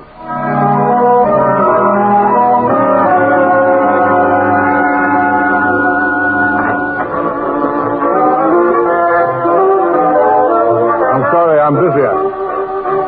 Nick, I thought I told you to stay away from here. Can an old pal drop in to say goodbye, Harry? I don't want anything to do with you. You know, you convoys operate funny. We don't get mixed up in a murder. Oh, you heard about that, huh? I read the papers. Funny, I was even thinking of giving you part of the stash. You know, just for old time's sake. You mean you got the money? All of it? I'm leaving, ain't I? What's the answer to that? But the paper said nothing was taken. You read too much, Harry. Just like back in the cell blocks. I had no idea. Why, sit down, Nick. No need to rush. Oh, you kill me, you know. Now you're interested all of a sudden. No, I'm not, Nick. I give you my word. No kidding. Look, I took in a new member today. He's loaded, Nick. Big cattleman from out west. Well, take him, why don't you? I intend to. Only you can help me, my boy. Think of it. We'll take him together. Huh. You'll take the old dame's dough, you mean? No thanks, Harry. I'm shoving off. Do you mind if I come in, Mr. St. Charles? What? Oh, I'm sorry, Mr. Harrison. I'm busy just now. If you'll... Mr. Harrison... This won't take long. Come right in, Laura. I told you I'm very busy. Hello, Harry. For the love of... Oh, what's the matter? You fellas look like you've seen a ghost. I think they're surprised to see me. They don't say. What? Hey, I gotta get out of here. No. Stick around, Sonny. You interest me. You know, I could swear I've seen your face before. Like on the St. Louis police poster. Hey, well, what's going on here? Don't you remember? You came to my house last night. No, I didn't. Laura, I can't believe it. The paper said you were dead. Perhaps. Do you think so, Nick? Look at me. No, don't come near me. Please don't. Nick, listen to me. She's dead, I tell you. Really, Nick? Look again. Closer. No. Harry, don't let her come near me. Mr. Harrison, please take her out of here. Do you remember now, Nick, last night? You're dead, I tell you. I was there. I saw you die. That's what I'm waiting to hear, pal. All right, back up, both of you. This is a very touchy gun. Mr. Harrison. The name is Harrington, pal. Just stand still. Okay, Chief. Better stand back, ma'am. Thank you, Mr. Harrington. I do feel a little faint. Are we all set in here, Harrington? Perfect, Chief. Nick just spilled the whole story. Nick? Yeah, and a little added touch, Chief. This is our St. Louis boy. Oh. Looks kind of pale right now. Oh, Chief, the members are all waiting downstairs. Yes, we'll go down and explain things to them in just a moment, Miller. Right. Are you all right, Mrs. Rogers? Yes, thank you. Mrs. Rogers? Well, What do you mean? Hey, look, I don't get it. We were very fortunate, gentlemen. I think you knew Mrs. Post had a sister in Chicago. Sure, she said... Well, this is Mrs. Post's sister. What you didn't know, however, is that she happens to be a twin, an identical twin.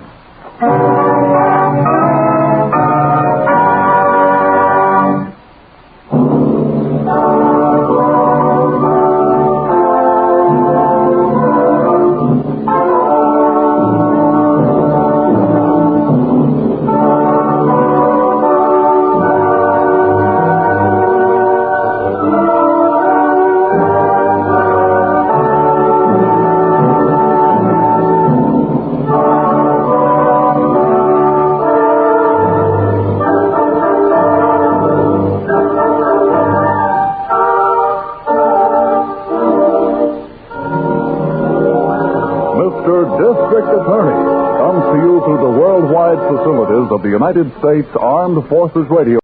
Sal Hepatica and Vitalis present Mr. District Attorney, champion of the people, defender of truth, guardian of our fundamental rights to life, liberty, and the pursuit of happiness.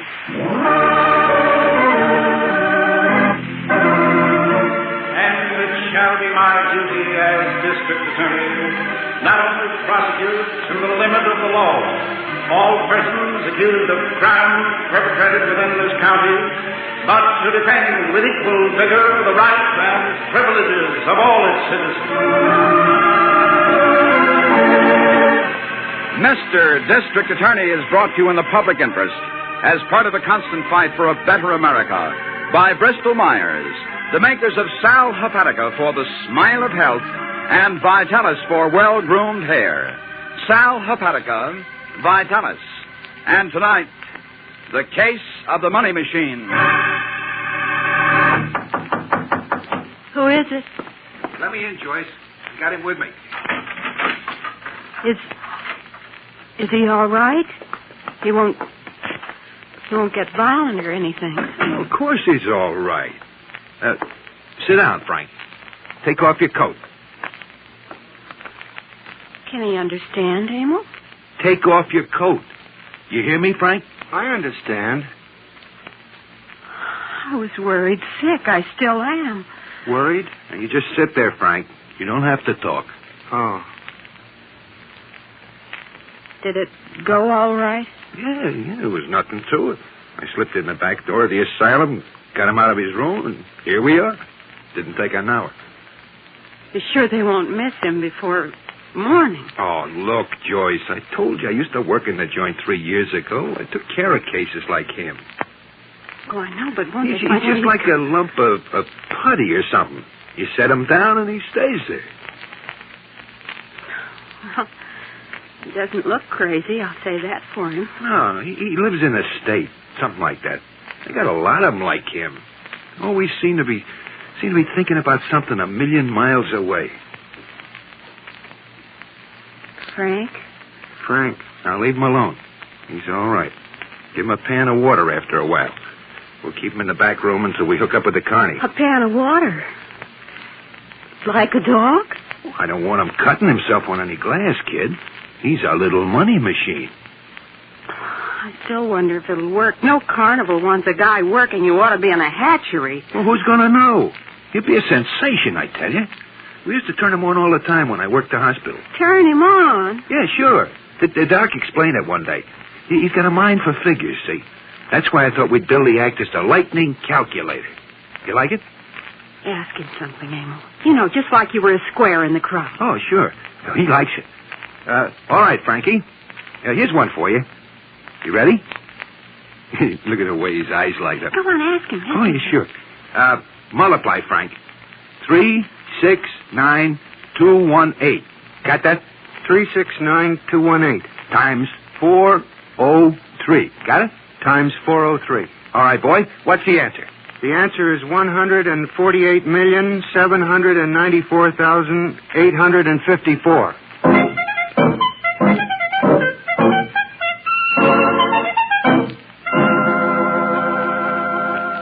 Mr. Gresham is here, Chief. Oh. Go right in, please, Well, sir. thank you, Miss Miller. Well, Mr. Gresham, sit down. sit down. This is Mr. Harrington. Mr. Gresham. Mr. Harrington? Oh, do you want me, Chief? Yes, stay if you will, please, Miss Miller. You're with the State Hospital, Mr. Gresham. That's right. Mm-hmm. I know you're familiar with the institution. Yeah, that's for the chronic insane, isn't it? We have the heavier load of the state's incurables, yes, Mr. Harrington. I've been in charge of protection out there for the last year. Oh, yes, we know. I know you're busy, so I'll make this brief. When the attendants checked roll this morning, we found one of the patients missing. Uh-oh. Go on, Mr. Gresham. Well, naturally, finding him again is part of my job. However, I wanted you to have a full report, too. Yes, we'd like to have. Take this down, will you, Miss Miller? Right, Chief. A man or a woman, Mr. Gresham? A man. His name is Kent. Frank Kent. I'm not a doctor, Mr. D.A., but I do know his history. Yeah, which is what? Well, without using technical terms, Kent is, off in another world is one way to describe him. Mm-hmm. Go on. He's seldom violent. In fact, you're seldom aware of him at all. Yes, well, could he become violent, Mr. Gresham? My answer would be yes. Most of them could, if the right things happen. Yeah. However, you can get more exact dope from the doctors. You got a description of him? Oh, I know Frank quite well. He has a unique ability, actually. Something I've never run up against before. Unique ability, did you say, Mr. Gresham? That's right. He has a head for figures, mathematics. He's amazing, Mr. Harrington. He can add, subtract, multiply, all in his head. And all in a matter of seconds. No matter how complicated the numbers? I've never seen him stumped yet. Yes, there are cases on record like that. Some of them phenomenal. Yeah, how did he escape, Mr. Gresham? Sometime last night, his door was open from the outside. Maybe some other patient. No, Mr. Harrington, that's literally impossible. There are too many doors to get through. And you have no idea where he might be now? I know Frank's habits, Mr. D.A. I think perhaps I can trace him. Where I need your help, though, yes, we want to know who opened that door.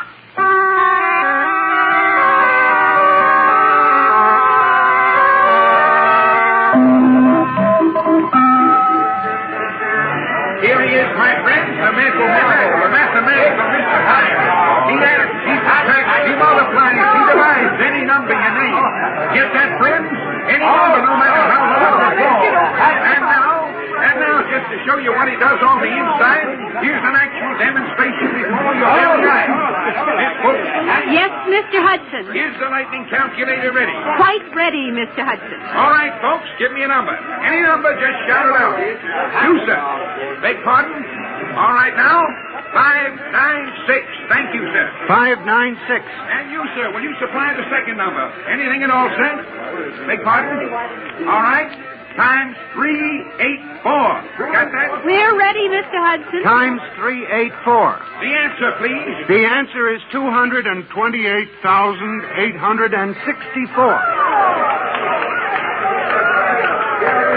Thank you, lightning calculator. All right, folks, the show on the inside will begin immediately. Don't miss this amazing demonstration. There's plenty of room on the inside. Follow the metal master into the tent. Thank you, friends. The show is about to begin. Come on, let's go, Harry. Abel, who's taking tickets? Oh, wait till I get this flap shut. Gee, the tent's filling up. I told you he'd be a sensation, didn't I? Now we can make real plans. Where is he? Oh, he's all right. He's just changing into his costume. He's been doing it all week. Well, get him out and on the platform. We turn this crowd over fast, we can talk plans before dinner. What do you mean, plans? Well, you think I'm going to waste my time on a carny lot all spring? But you just said They play class dates, Joyce. Maybe even a first-rate nightclub. What? Mental acts are big, you know that. I might even teach him some routines. Come on, help me get him going. Well, I still say we ought to stay right... Well, what? Who are you? My name is Gresham. I'm just sitting here in the trailer talking to Frank. Yeah? Well, look, buddy, we don't allow nobody to... Wait a minute. How'd you know his name? Frank, who is this man? I'll handle this, Joyce. Mr. Gresham is my friend. Be quiet, Frank. All right, let's have it. I'm from State Hospital. I've come to take Frank home.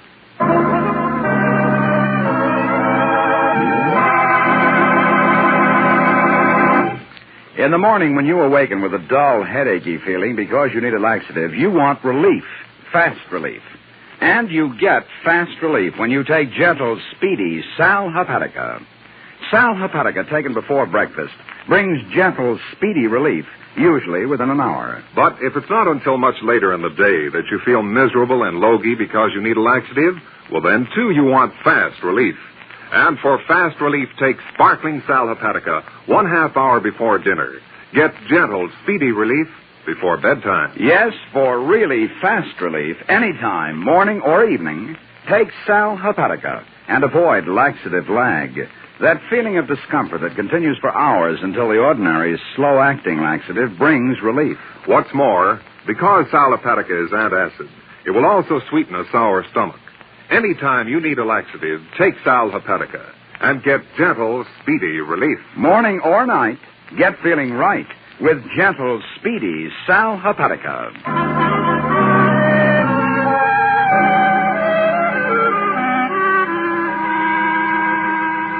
We'll just use this desk here in the hospital boardroom, Harrington. Did you bring that diagram, Miss Miller? Yes, right here, Chief. I marked the location of Frank Kent's room right there. Yeah, here we are. Here's the corridor right here. Now, if you ask me, he went out through here and right in this door here. Yes, and directly to the kitchen. Yes, from here it would be easy to get out into the yard. Sure, if you have help. Yes. Yes, I want to go over that with Gresham. What did his office say, Harrington? Well, I told the guard that we're over here in this wing, Chief. He said he'd tell Gresham as soon as he comes in. But he's not here now? No, and he hasn't been since last night. Well, it's my fault, actually. I should have made sure he kept in touch with us. He'll be back, Chief. In the meantime, we can try to figure out what happened. Yes. Well, it narrows down to this. Kent's been gone over a week. 10 days now. Gresham can't find a trace of him. And there's nothing turned up at missing persons either. I checked again just before we left to come out here. Well, all right, let's assume this. If a fellow patient couldn't have released Kent. And that holds because they were all locked up, too. Yes, exactly. Then the next guess is an employee. Chief, you mean one of the nurses or doctors? No, not necessarily. It might have been a guard. At least someone who knows these passageways very well. Yeah, and knows where Frank's room was. Yes, that's right. And finally, someone who wanted him out. Well, it could have been a relative. His record doesn't list any. Well, nevertheless, somebody helped him, Miss Miller. Our job is to find out who and why.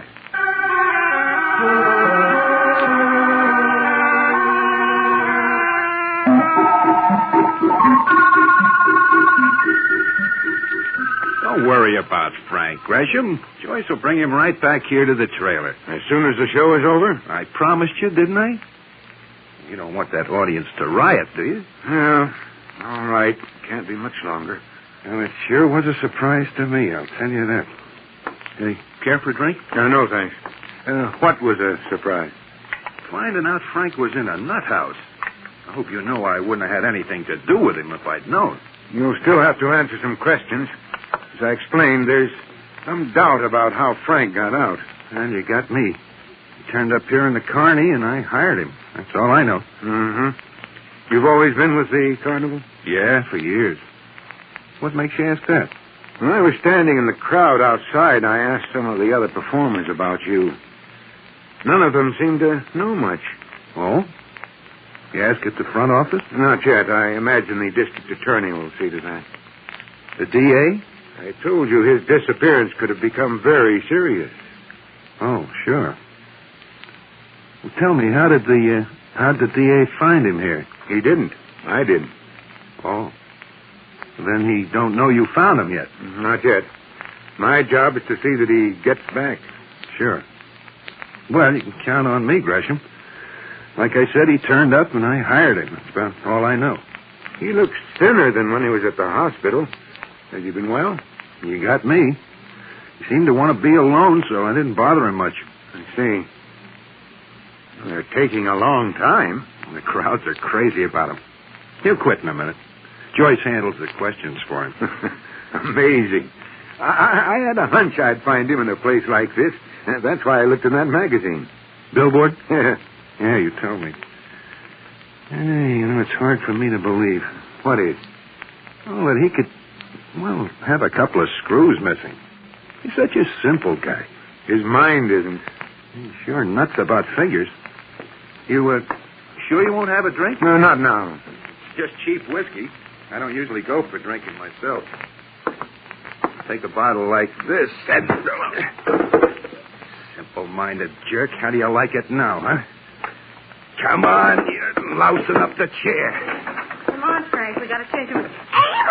Hey, don't just stand there. Help me do something with him. That's my friend. You keep out of this, Frank. Joyce, lock the door. What did you do to him? I hit him with the bottle. Now, will you lock the door? Mr. Gresham is my friend. I think if I'm Shut hungry, up. I don't want to hear another word out of you. Joyce? I'm locking it. All right. Now put Frank in his closet. What?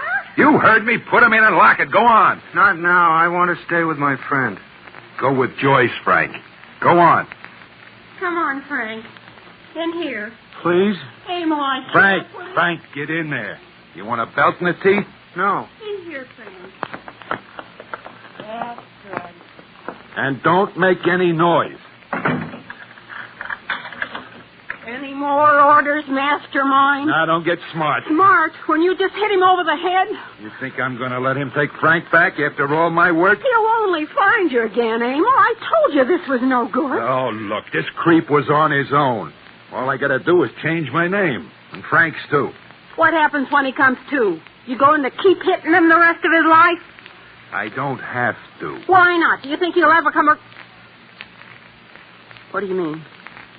The rest of his life is over, kid. He's dead.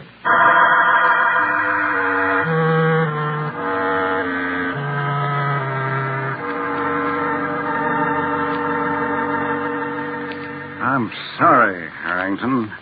I was so shocked when you told me it was Roy Gresham. I didn't get all the facts. I know how you feel, Chief.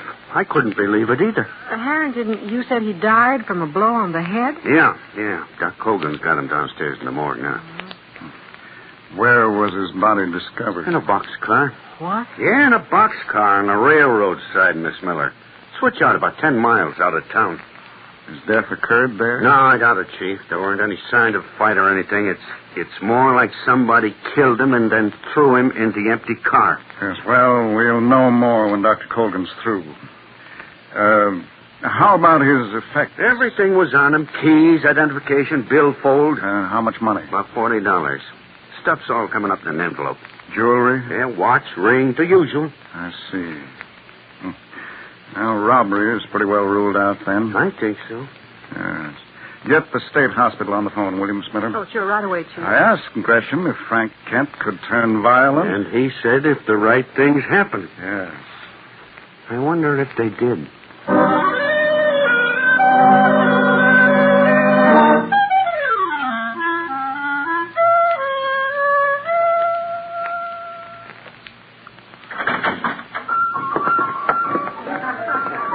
Haven't you even got him into his tuxedo yet? It goes on in another hour. Emil, I'm scared. You what?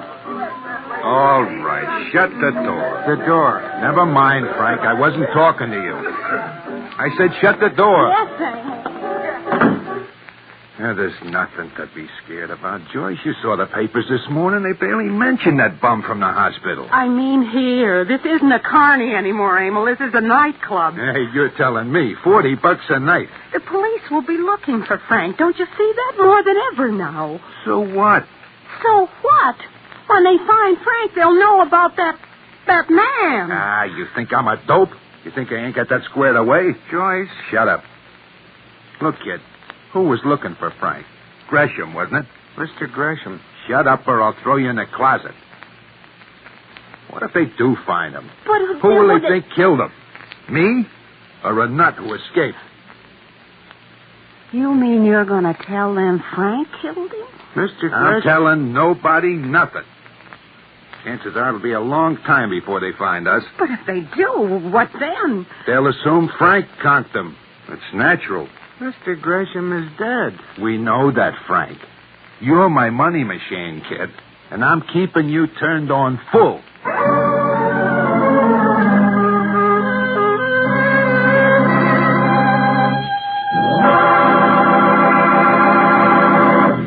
Listen now to some good grooming advice.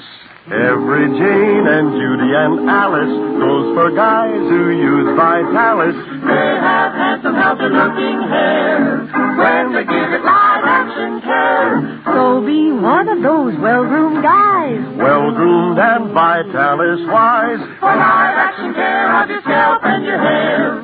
Get Vitalis. Do more than just keep your hair well-groomed. Keep it neater in a natural, healthy-looking way with live-action Vitalis Care. Vitalis and the 60-second workout wakes up your scalp. You actually feel the tingling difference, and she'll see the difference in your hair. Yet be one of those well-groomed guys. Well-groomed and Vitalis-wise. For live-action care of your scalp and your hair. Get Vitalis. Get Vitalis.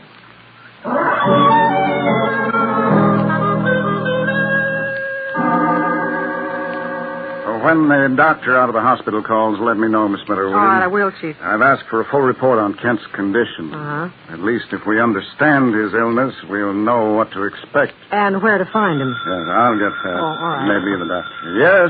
Chief? Harrington. I got news. Yes, where are you? About 2 miles from that railroad site. Oh, where Gresham's body was found? That's right. I found a carnival playing a field out there. A carnival? Yeah, Chief. This falls right into our lap. Remember that half-a-ticket stub we found on Gresham? Yes. Did you trace it? Yeah, sure, through the printer. Gresham got it when he paid admission to this carny last night. A carnival. Of course. Well, sure, you can just about guess the rest. Yeah.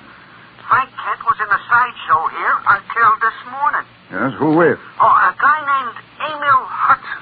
And a dame. Emil Hudson. Yes, that's right. Why, does the name mean anything to you? Yes, it means plenty, Harrington. His name is on the personnel records of the hospital. Huh? Yes, he used to work there. Oh, brother, this is really narrowing down. Well, all right, let's finish it then. Can you get a lead on where they are now? Well, Chief, we're stymied there. Yes? Looks to me like the three of them pulled out for good.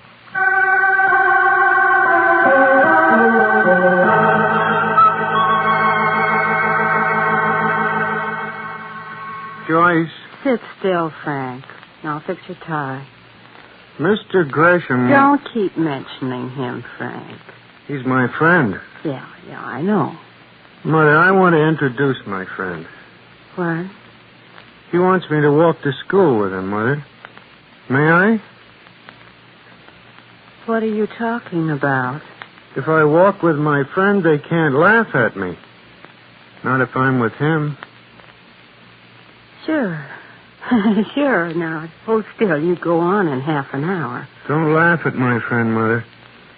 Please don't. There. Now you look okay. Mother? Look, now snap out of it, will you? You're laughing, Mother. Don't. What? Stop, I said. Frank, let go of me. Frank, Stop no. it. Stop it. Don't laugh. Frank, let go. What you getting all excited for? Are you nuts? Relax, I said. Relax. Don't hurt me, Mother. Don't. Wait a minute. Slam the door, Joyce. You want the manager to come in here? You stay where you are. Now listen to me, Frank. We go on in a minute. And you're going to do a show. Mother? Now think, Frank. Think? Numbers. Nothing but numbers. 8 times 8. Tell me. 8 times 8. Tell me. The answer's 64. All right. 8, 9, 6, 5 times 4, 6, 9.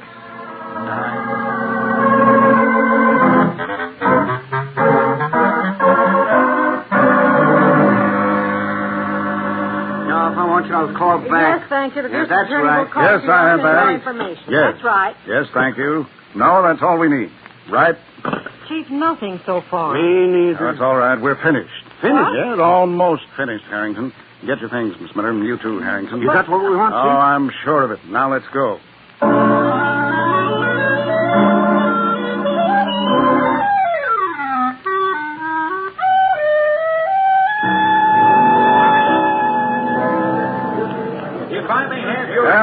is quite a change for me, Harrington. Ladies and gentlemen. I don't get to nightclubs very often. No, me neither, Chief. Not even on a visit like this. Chief, he's coming out on the floor. Oh, yes, I see. Now, All right, Harrington. You'd better take your station over by the wall. Right. See you in a minute. I hope so. Over there have a problem? This gentleman has a problem. May I have the numbers, please? Are you ready, calculator? Ready? 6, 7, 9, 6. Repeat that, please. 6796 Multiplied by 7, 8, 9. times 789.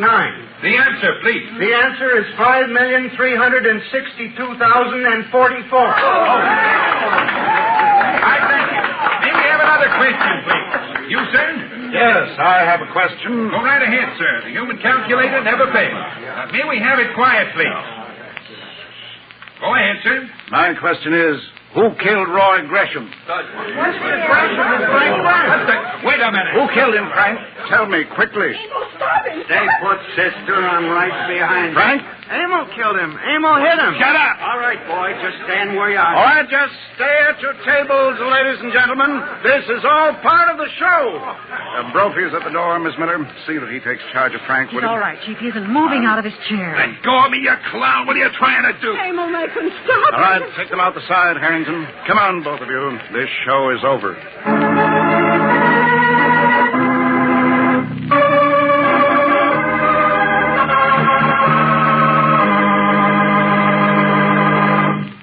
Well, there's one good thing, Chief. Yes? Frank is back in the hospital. He certainly is, and under good care once again, Miss Miller. Yeah, so are Joyce and Emil. Under our care. Real special. Yes, Joyce didn't stand up very well under questioning, did she, Harrington? No, I'll say she didn't. She even handed us the bottle Emil used to kill Gresham. Complete with fingerprints. Well, Chief, actually, you didn't need Frank's statement at all, did you? No, Miss Miller, but it helped to unnerve both Joyce and Emil. That, and it gave them no chance to get together on their stories. And that's why she broke down so readily. Oh, it was a cinch. After that ticket stub led us to the Carney, all we had to do was phone nightclubs until we found one that had just booked a mental act. Yes, Emil boasted that he'd put Frank into a nightclub, Harrington, and some of the carnival people were only too glad to give us that suggestion. Yeah, some suggestion. We find them waiting for us. Well, Frank sure got a mind, all right. I'm glad he's got a good care now and in a place where he belongs.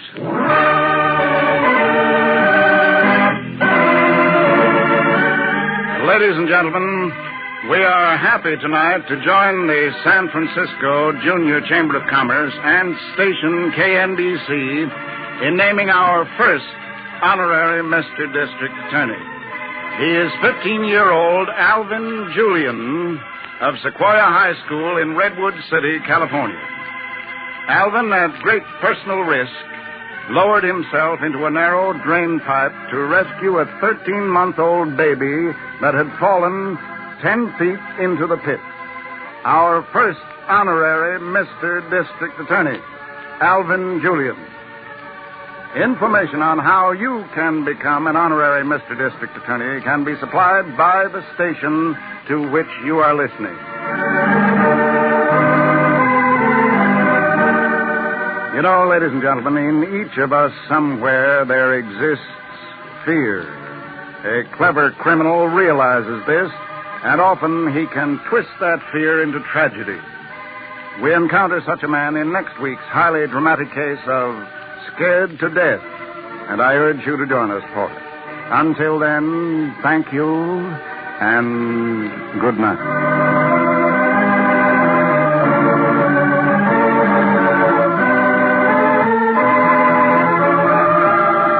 Next time you have a headache, take Bufferin, because Bufferin acts twice as fast as aspirin.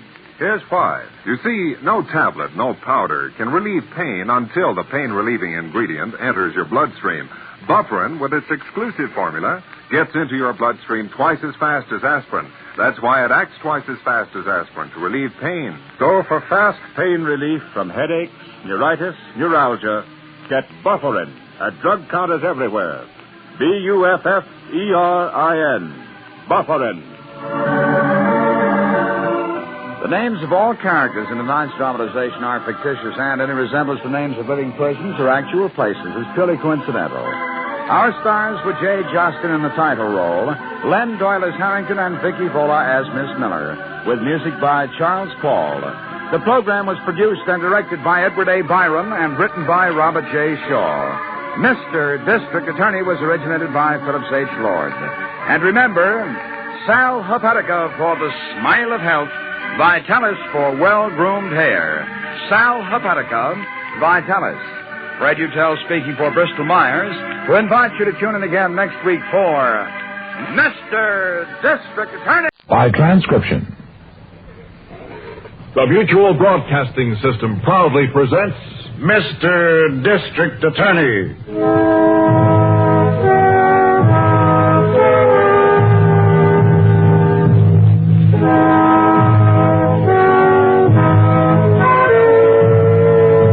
Mr. District Attorney, champion of the people, defender of truth, guardian of our fundamental rights to life, liberty, and the pursuit of happiness.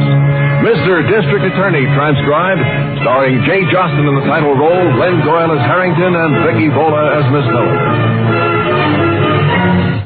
And it shall be my duty as District Attorney not only to prosecute to the limit of the law all persons accused of crimes perpetrated within this county, but to defend with equal vigor the rights and privileges of all its citizens.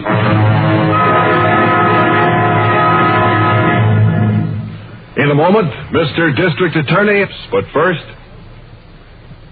you know, one of the best ways to send food and clothing abroad is through CARE.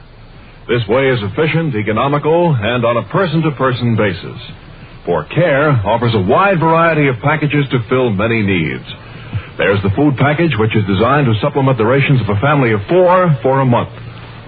The contents are chosen to meet most basic shortages and to combine with available foods to make nationally preferred dishes.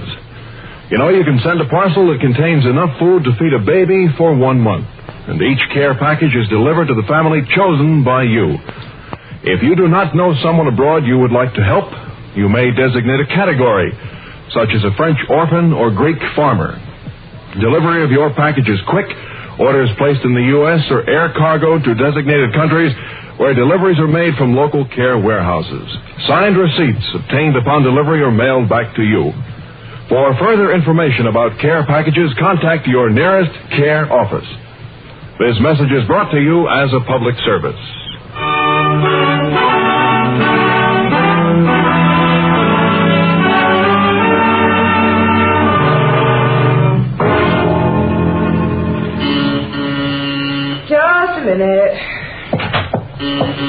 Just a minute, I'm coming. Yes, look at... Mother. Surprise, kid. Trixie, Come in, why don't you? Make yourself to home. Thanks, kid, I will. But... Good grief, look at you. You're even skinnier than I thought. And what's this Mr. and Mrs. Taylor routine on the door? I chased all over town finding you, Nora. I'm married.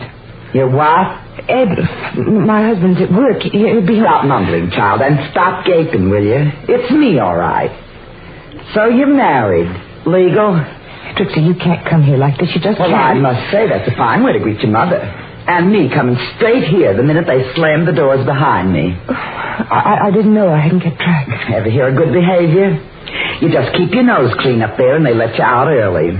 Oh, I'm on pro, sure, but that's a cinch. I can con my way through that like a breeze. On probation? Yes, probation, that's what they call it. I got to report to some monkey to prove I'm going straight. Look, Trixie, you can't stay here. You don't understand. Ed is... Ed? Oh, that's the sucker you hooked, I take. Don't you see, Ed is kind of... You know all about your sweet old mother, kid? My mother is dead. I ought to bust you in the lip for that one. So you didn't tell him, huh? How long you been hitched? We were married in 1950. What's his racket? Does he work? He drives a milk wagon. A milk wagon? What's the angle? There isn't any angle. We furnished this place on part of his savings. We put most of it in the bank, so we... You wouldn't understand. Did you tell him your old lady was in stir? I just never mentioned you. Trusting dope, isn't he? But you didn't tell him I was dead. I just didn't say anything.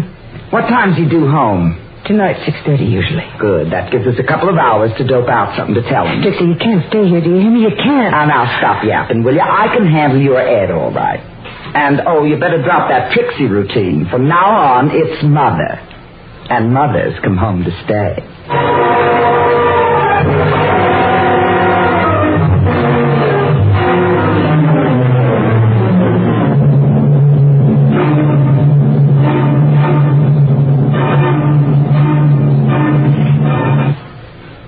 I am reminded in passing of the celebrated remark made by Justice Oliver Wendell Holmes when in his decision in the Supreme Court he said, quote, I'll have to find that quote for you, Miss Miller. It's in volume 23, I believe. 23290. I'll have it brought in from the library, Chief. All right, fine. Oh, you busy, Chief? Oh, come in, Harrington. Hi. I think we'll give it up for the moment, Miss Miller. Right, Chief. I'll get this much typed up this afternoon. Oh, something important, Chief? I'm from banker. It's nothing special. Just a speech for the university. Why, it is, too. Haven't you heard, Harrington? The Chief's going to talk to a whole convention of criminal lawyers. What? Yes, do you think I look dignified enough for it, Harrington? Well, you sure didn't in that baseball game at the picnic yesterday. How's the old back this morning? Well, the phrase, I think, is, oh, my aching back. Boy, it's appropriate. I'm afraid my pitching days are over. Oh, boy, you ought to see Brophy. Yeah? He's tied up like that escape artist they used to throw into Hudson River. Oh, Houdini. Oh, thank you, Miss Miller. I'm surprised you remember. Oh, that reminds me about Brophy, I mean. Yes? Guess who turned up on the probation list this morning, Chief? I had her assigned to me, too. This morning? Well, I haven't seen the sheet. Trixie Norris. Norris? Oh, Chief, you remember that old trouble-proof Trixie?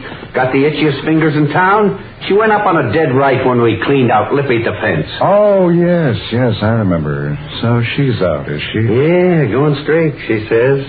I've heard that before, too. Trixie couldn't go straight if she was riding up in an elevator. Well, give her a chance anyway, Harrington. Oh, well, you know me, Chief. I won't hound her. But I ain't letting her far out of my sight either. She'll be up to something before long. You wait and see.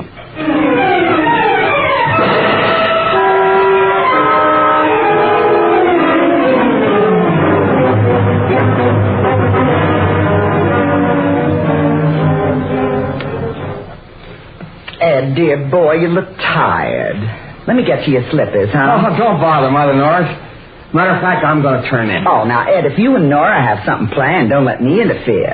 I wouldn't get in your way for the world. You? Why, we're glad you're here, Mother. Well, you're so young, acting, and spry. It's just like I was telling the boys down at the dairy. I said, Ed, you want to go to a movie?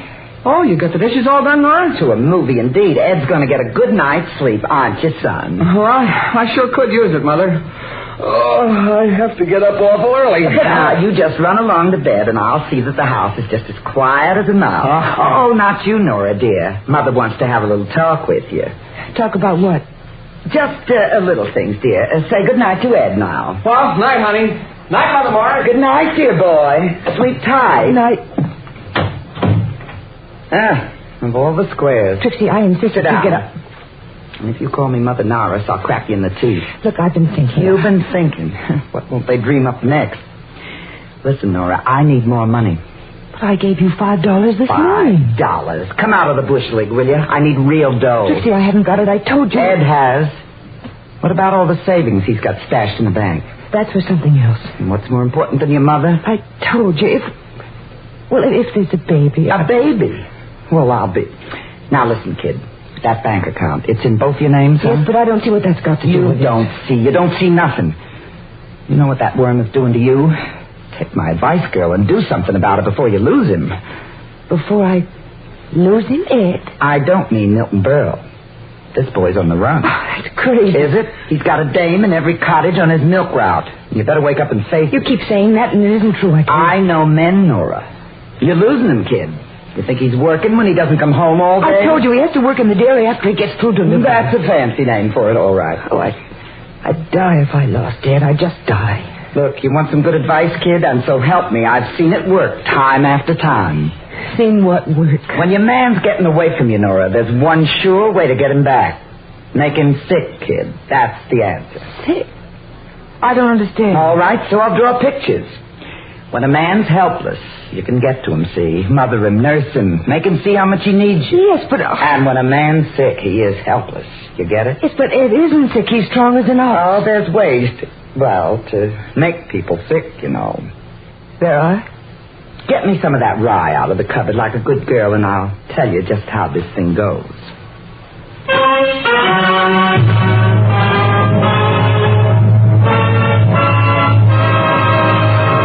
Mr. District Attorney continues in a moment, but first, here's your opportunity to help put your favorite unsung football player into the limelight, to give your college recognition by voting for its outstanding player. All you have to do is cast your vote in Harry Wismer's exciting campaign to select the All-College All-America football team. Voting is going on right now. You can learn all about it on the Sports 10 program heard every weeknight. The campaign is a chance for little-known players of any college, large or small, to achieve the prized rank of All-America. But every fan must do his part and cast his vote. You'll want to round up all the ballots you can for your favorite. So tell all your friends to listen to Harry Wismer's Sports 10 program for complete details. Your college can gain national honors through your selection for the All-College All-America football team. Don't miss this chance to let your opinions be heard in a national campaign. Learn all the details of the All-College All-America football team selection on Harry Wismer's Sports 10 program, heard every weeknight over most of these stations.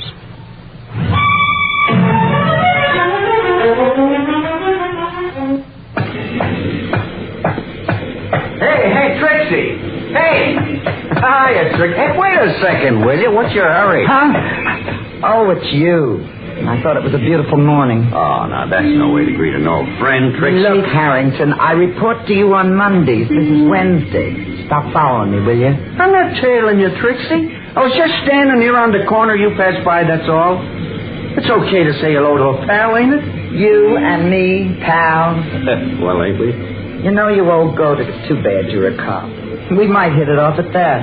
Yeah, we might. Are you still living with your daughter, Trixie? And why not? No reason. I'm just interested, that's all. Sure, I'm living with her. Her and her husband. Should I tell you a secret, Harrington? If you want it. We bought a press, see? Huh? We're making $3 bills. No kidding. Buy the basketful, copper.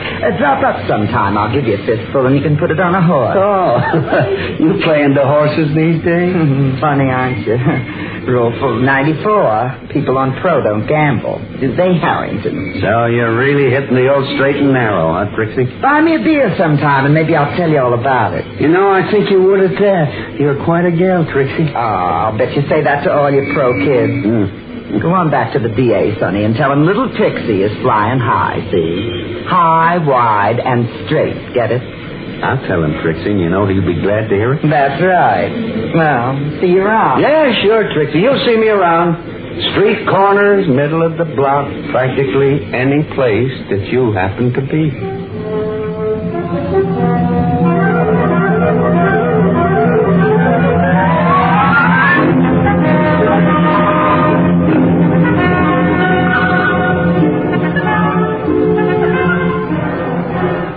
Call Ed, dear. Everything's on the table. Trixie, no, I'm scared. Call him, you little fool. Oh, Ed, dear, dinner. I can't. You want him back, don't you? Well, don't you? Yes. You put the stuff in his milk the way I told you? Answer me, Nora. Yes, I did. Then don't you worry. Ed, dear, I said dinner. Coming. Trixie, I can't do it. I can't. Shut up. My goodness, Ed, everything will be cold. Golly, Nora, it looks wonderful. Oh, just look at those chops. Done to a turn. Isn't she a wonder, Mother Nora? Yes, come on now. Eat it before it gets cold. Oh, sure thing. Pass the butter, will you, Mother Nora? Certainly. Here you are. Are you going to drink your milk now? Now and later, honey. That's the way I always kid waitresses, Mother Nora. They say, you want your beverage now? And I always say, now and later, kiddo. Get it? Now and later. I'll bet you kid him all right, Ed. Don't you, Nora? What? Hey, what's the matter tonight, honey? You're as quiet as a mouse. Ed, don't you want tea? I could make you a cup of tea. Tea? Oh, now, honey, you know I don't like tea. Don't nag him, dear. Ed likes milk. After all, he delivers the stuff. Yes, sir. Ed, don't. Nora, for Pete's sake, what's eating you? Don't drink that milk. Now, what are you so upset about, child? Don't drink my milk. But, honey, it's good milk. Nora! Shut up. It's poison. She made me put poison in it. What? Ed, that isn't true. She isn't herself. She doesn't know what she's saying. It is true. I tell you, Ed, don't drink it. Don't. Let me see this Ed, milk. no. That is bitter. There is something in this glass. Don't be a fool, Ed. Sit down. Answer me, Nora. What's this all about? Nora. She made me do it. It was to make her sick. Sick? So I can nurse her back to health. She says she don't love me. Shut up, you little fool. Shut up. Ed, don't listen to her. What do you think you can do? Please. My neck, let go. Answer me. Ed, you're hurting me. Answer me, Nora. Tell me what this is all about. All right, sonny boy. You asked for it. Oh, Trixie, you hit him. Shut up. Ed. Oh, darling, listen to me, Ed. Trixie, his head is bleeding. Trixie, Get out of my way. Here, let me see him. Trixie. Quiet. Trixie. Yeah, he's dead already. Get it, I said. Here, wipe this thing off. Oh, you killed him. You hit him with an iron dog. Wipe it off, I said. You killed him. You shut up. Now, you do what I say, you hear? You're in this too, don't forget. Come on, now. Help me drag him over to that fireplace. Hurry, Nora. You killed him. We, kid. Don't forget that. You put the stuff in his milk. Now, here. He put his head up against that andiron. He fell, you get it? He fell and hit his head on the fireplace andiron. Wait a minute. Blood. Yeah, there should be blood on the andiron. Here we are. Hold still, Ed, my boy. We'll just wipe a little blood over here. There. Does it? Perfect. I can't go through with it. Sister, you better, that's all. There was poison in that glass of milk he tried, you know. And you put it there, baby. But it's murder, Trixie. It's murder. It's going to be all right, see? From now on, you do everything Mother said.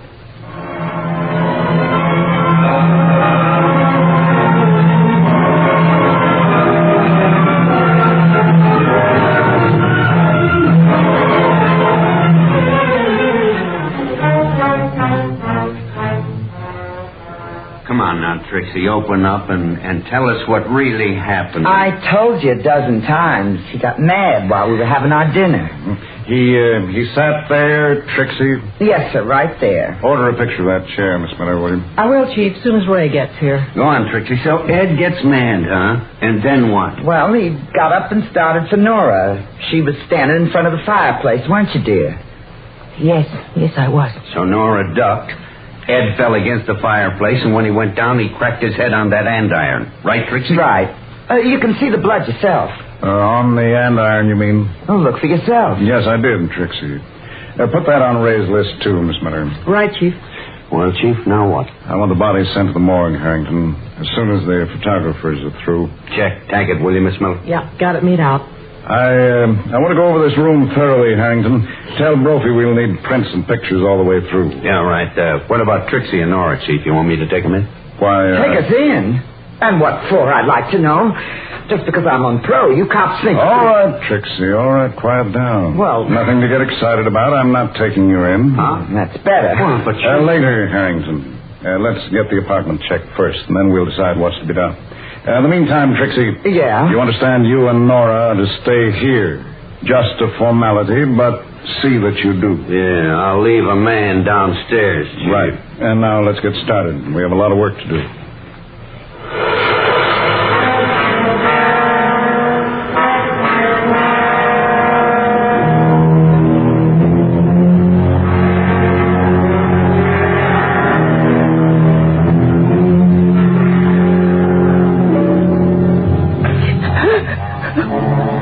Dry up, little snip. You've been falling all night.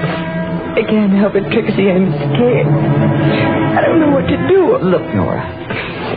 Come on, child. Now look up. Here, put your head back. Oh, Trixie, I loved him so. I only wanted to make him sick. You'll be all right, kid. I won't let anything happen. You know that. Trixie... After all, you're all I've got. We gotta stick together, baby. You and old Trixie. Where do we go? What do we do? I loved him so. And now I feel lost. No, we'll make out. Here. You and him had this bank account, didn't you, Nora? You know we did. Well, then it's simple, kid. We just take the dough and we'll make a trip. Yeah, that's it. A nice long trip so we can forget all about this. Maybe Canada would be nice this time of year. On Ed's money? Our money, girl. Well, look, you deserve it, honey. And with me standing by to help you, what? Say, things will be just fine.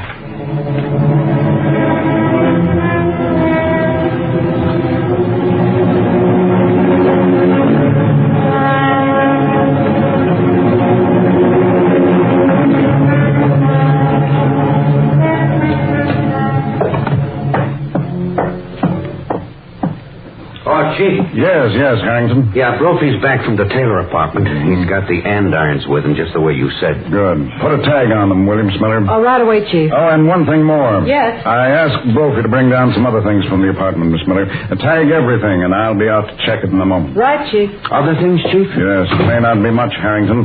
The fact is, I'm trying to be sure... Oh, excuse me. Yes? Oh, yes, Skippy. What did the doctor find? Oh, I see. No, I hadn't expected that. Yes, ask him to send his report up at once, will you please? Yes, thanks. What, the autopsy report on Taylor, Chief? A surprising report, I'd say. They found evidence of poison in his stomach, Harrington. What? Yes, not enough to cause death, however. The blow on the head did that. Poison? Mm-hmm. Well, okay, Chief. Should I go get her? Trixie, this clinches it, doesn't it? Well, I wish it did, but frankly, I'm not sure. But Chief... No, we'll wait, I think. I still want to examine everything Brophy brought down here. Then we'll be sure.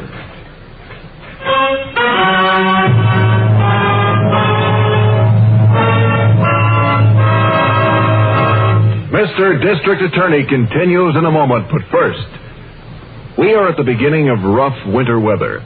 Now is the time to make certain that your car is in tip-top shape for the months ahead. Check up and see if the brakes would hold if you had to stop in an emergency. See if both headlights are working and set at the proper height. And don't forget to check on the taillights at the same time. And those tires, are all four sturdy enough to protect you against a blowout? Check up now. On the average, 1 out of every 3 cars has at least one mechanical defect. You know, you can't be safe if your car is unsafe. And don't be fooled by thinking your car is in good condition just because it's a new model.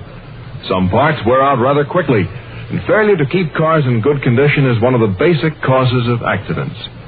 So, for the protection of yourself, the folks who ride with you, and those you may meet in traffic, keep your car in safe driving shape. Make frequent, regular checkups and fix-ups a rule. Check your car and check accidents. Remember, the life you save may be your own. This message is brought to you as a public service.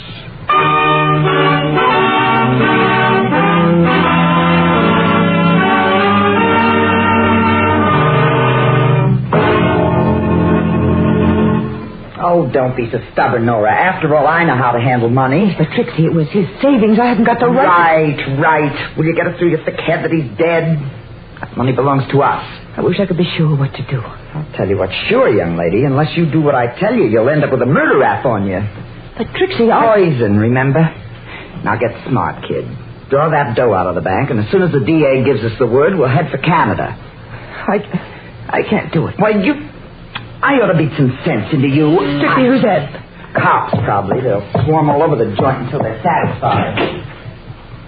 Well, it's you again, huh? I just thought I'd keep you company, Trixie. Haven't you got a home? Feeling better, Nora? She's okay. Go on in and lie down, dear. No, stay here, Nora. Matter of fact, I'd like to ask you a few questions. You dared. You asked me so many. Well, I'm curious, Nora. You don't mind, do you? After all, your husband's death was an accident, wasn't it? You're darn right it was. Was it, Nora? I told you. Well, come on, tell me again, Nora. It was an accident, wasn't it? Yes, it was. Leave me alone. And, wait a minute. The poison we found in his stomach. That was an accident, too, Nora? The poison? Nora, go inside. Go on. No. Stay here, Nora. What about the poison, kid? Did Trixie slip it to him? You're crazy. Did she, Nora? Did Trixie give him the poison? Did she? Come on now, tell the truth, Nora. I'd hate to see you get stuck for something that you didn't do. Don't you say anything, Nora. Well, you might just as well, Nora, because we know all about it anyway. The poison and everything. Did she give it to him? Nora, did you let her poison your husband? Did you... Oh, stop it! Stop it! I did it. Huh? Nora, shut up. I put it in his milk. That's the truth. I did it. I tell you. Well, now ain't that interesting. Stand still, Trixie. You stinking little... Save it. Let's go downtown. Nora. Get your hat and brush. I did it. Come in.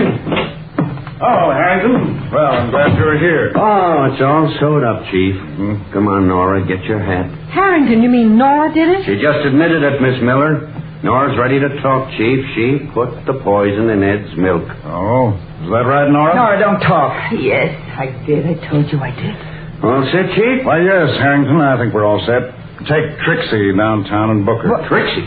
Me? Well, you're crazy. You just heard the kid. Oh, I heard her, Trixie. And undoubtedly she did put something into Ed's milk. Sure, Chief, like I said. Yes, but that didn't kill Ed Taylor, Trixie. You did. What? There's a car downstairs, Harrington. This case is closed.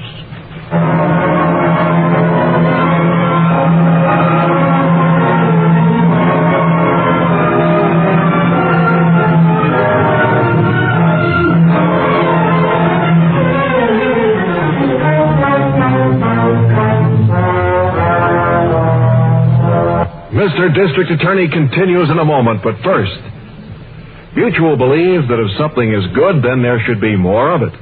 In keeping with this policy, you can now hear 6 different new variety programs. There's Joe King, the MC with a smile in his voice, who interviews guest celebrities, including some of the biggest names in the entertainment world. For everyone interested in food, and that includes the whole family, famed expert Duncan Hines offers choice tidbits on table and travel topics. The Mutual sports voice, who needs no introduction, Al Helfer, presents interviews and interesting anecdotes about the top personalities in the field of sports. And David Ross, veteran broadcaster, turns the spotlight on Americana with salutes to famous anniversaries.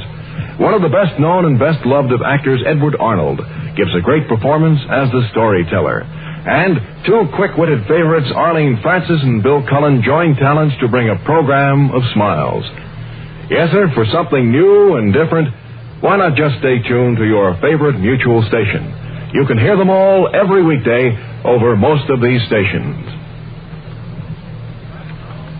Back now for Mr. District Attorney.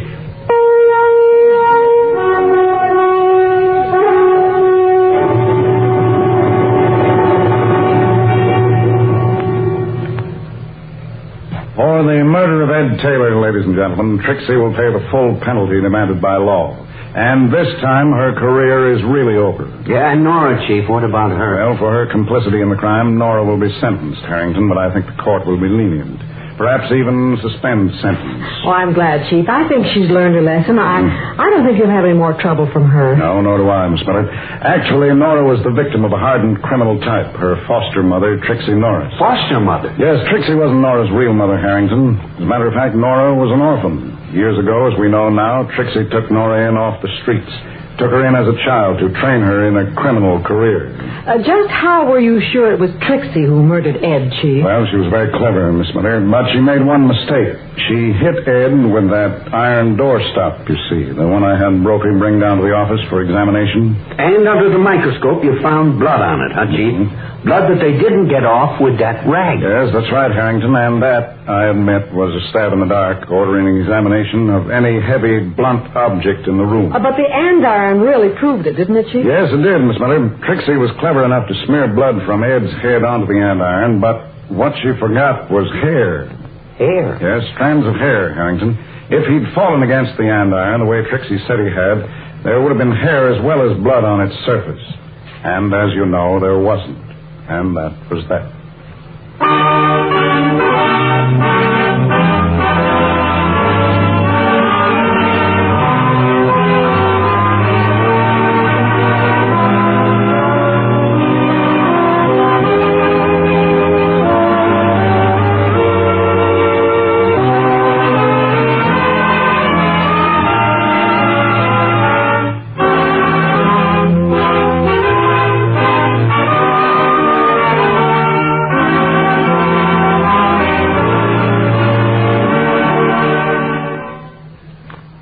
This is the last program in the current series of Mr. District Attorney broadcasts.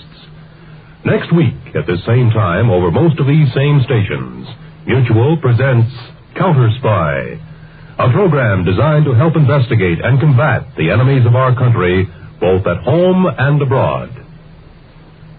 Be sure to listen then.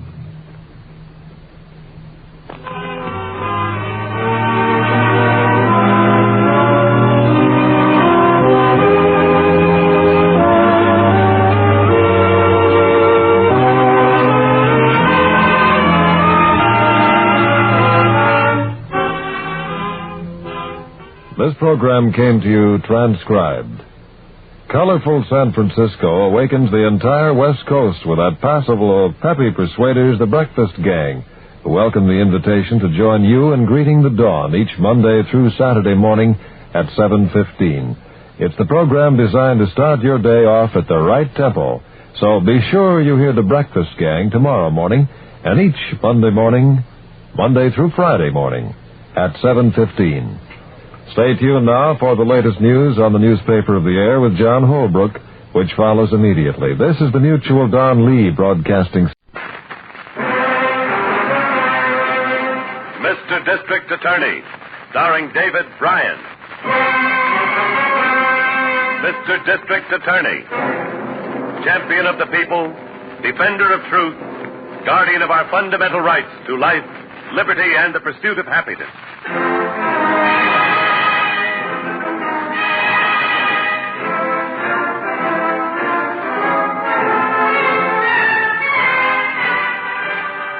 And it shall be my duty as district attorney not only to prosecute to the limit of the law all persons accused of crimes perpetrated within this county, but to defend with equal vigor the rights and privileges of all its citizens.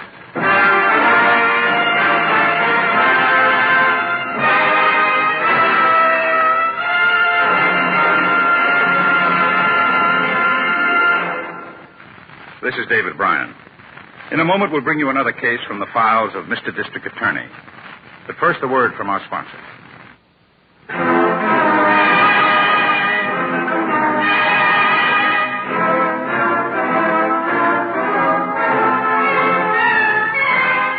And now, here is our star, David Bryan, as Paul Garrett, Mr. District Attorney.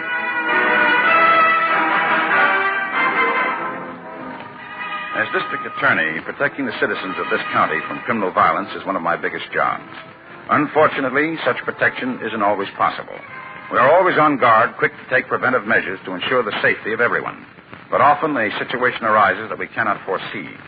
A person with no previous criminal record decides to go wrong, and in doing so commits bodily harm. In a case of this kind, as we're about to see, the remedy can only begin after a victim has paid with his or her life. Is this all right? I told you to stop back there. We're too close. You gotta be able to grab him when he unlocks that door, Abby. Too close. They'll see me. Here comes something now.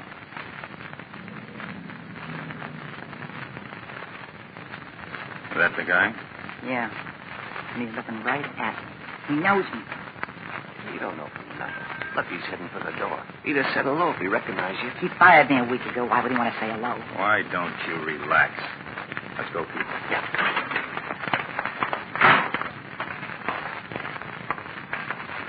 Sorry, gentlemen. Store won't be open for business for another 30 minutes. Done. Yeah. And the store is open for us right now. Let's go inside. Leave the door open. Okay, mister. Now head for the safe. But we don't have a safe. We don't keep money here. You want to head for the safe, or do you want to get hurt? All right. All right. I don't want any trouble. Well, come on. Let's get moving. What's the matter? You nervous? Yes, I am. Listen, I'll do anything you say. I don't want any trouble.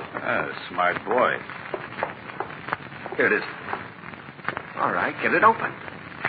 Sure. It'll only take a minute. Just a minute.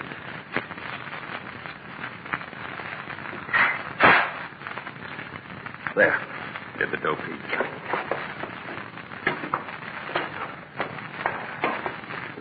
That's all of it now. I guess you want to tie me up or something? We're going to do more than that, Mr. D. This is Mrs. Fordman. You crazy or something? What are you doing in here? I tell you, this man recognized me, and I intend to do something about it. We're supposed to stay in the car. Give me that gun. No, don't do that. I won't say anything. I promise I won't say anything. No! You're darn right you won't say anything. You crazy dame. Let's get out of here.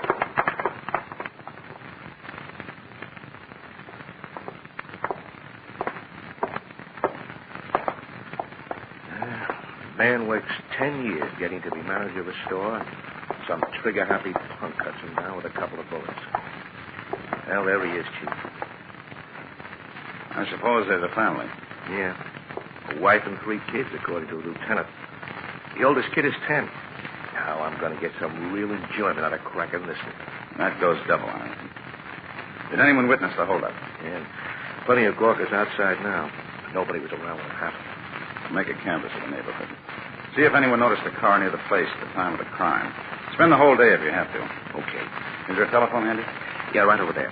I'll see you later, Chief.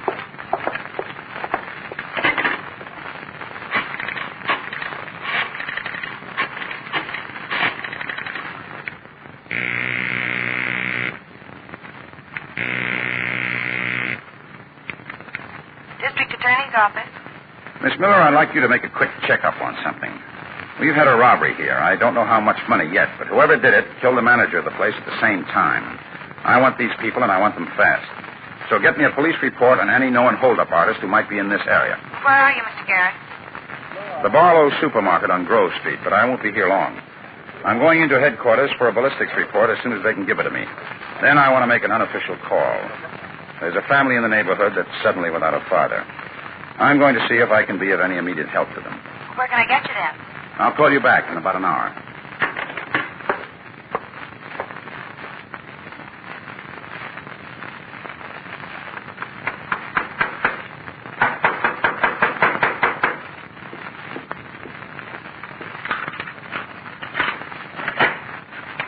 What do you got the door locked for?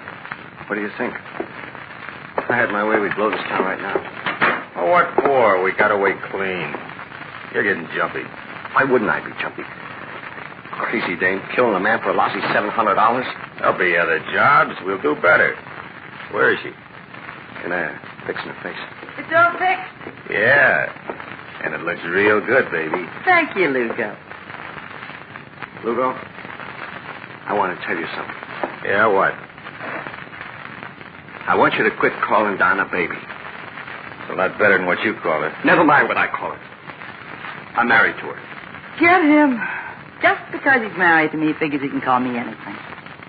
I'm warning you, Lugo. What's the matter with you anyway? What's wrong with me calling her baby? I don't like it. That's what's wrong. Think to knock it off. Why can't we be happy once in a while? We got money, haven't we? $700. A lousy $700, and you had to kill a man for it. Might have killed that one for a lot less. He didn't like it because I had to go out for a smoke once in a while. Called me out in front of everybody. I told you I wouldn't go for any shooting. I told you that before we started. So you told me.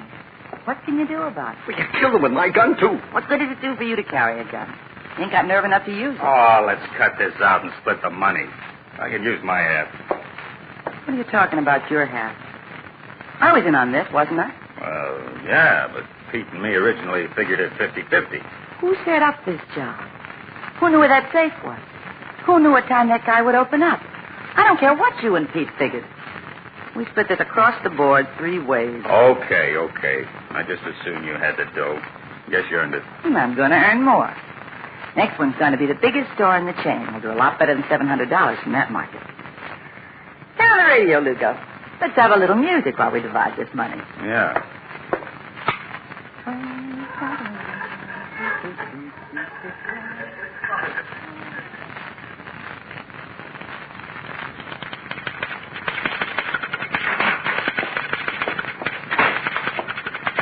Morning, Miss Miller. Good morning, Harrington. Keith come in yet? Just arrived. He's in his office. Good.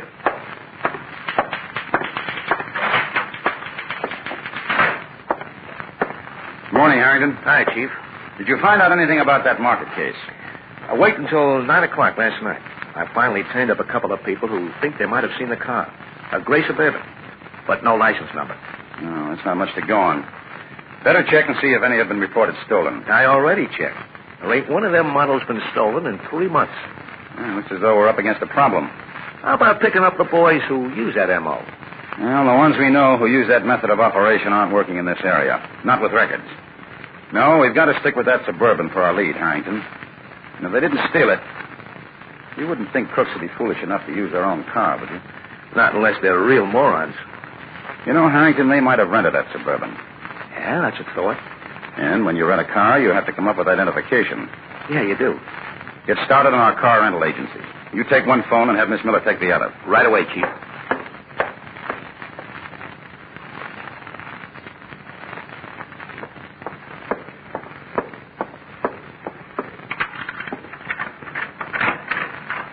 Hiya, Donna. That all you fellas ever do when I'm not around? Play cards? Well, what else is there to do when you're not around? And I got most of your husband's money. He can't hang on to money, never could.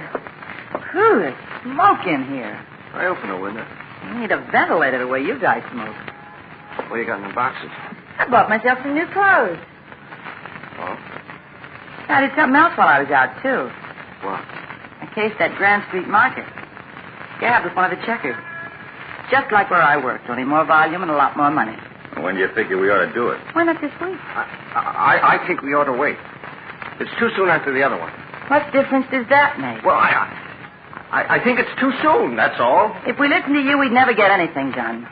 Ooh, that smoke. I gotta open another window. What do you expect to do? Keep on cracking supermarkets every week? Well, we're gonna crack this one anyway, and we're gonna do it in a couple of days.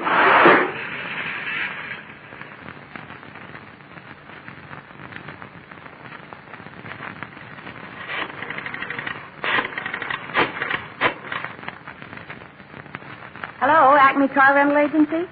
This is the District Attorney's office. We'd like to know if your office has rented out a gray Suburban in the last few days. You haven't? I see. Well, thanks anyway. This is the office of the District Attorney. We'd like to know if you rented a gray Suburban any time this week. Yeah. All right, I'll wait. That makes 23 for me and still no Suburbans. Let's see, the next one will be Tony U Drive, Evergreen 3, 4456. I didn't know there were this many car rentals in existence. Me neither. Hello? What's that? Yeah, that's right. Gray Suburban. Oh, good. And, what was the name? Mrs. who? Mrs. Donna Fordney, 215 Valencia. Okay. Oh, wait. You say they turned the car back? Okay, thanks very much. You got one. I sure did. Looks like we're in business, Chief. The car rental? Right. Gray Suburban was rented day before yesterday to a Mrs. Donna Fordney, lives at 215 Valencia, apartment 5. Yes, Mr. Garrett. Call that address Harrington got, will you? See if they've got a vacancy. Yeah, right away. Valencia Street. That's only 5 or 6 blocks from that market. I was thinking the same thing. Did you get a description of the woman? I did. She's a blonde, about 22, medium height and build. Guy said she was plenty good looking. Got your information, Mr. Garrett. The Carlisle apartments, and they do have a vacancy, a double on the ground floor. Good. Call them back, Miss Miller. Tell them you'll take the apartment for your uncle. Her uncle? Look, Chief, I ain't that old. Set up a stakeout, Harrington. Get to know that blonde. Get to know what she does, where she goes, who her friends are. Find out if she works and where. Find out if her husband works. Talk to the women who live around her. They'll tell you. Try to find out if she's throwing money around. If she is, we'll make an arrest right away. A blonde with money. Sounds like a pretty soft assignment, Harrington. Yeah. Sew up like a .38 caliber bullet. Oh, you better watch your step, all right. If that blonde has money, she probably got it because some killer used a gun. And if we get him in a corner, they'll use it again.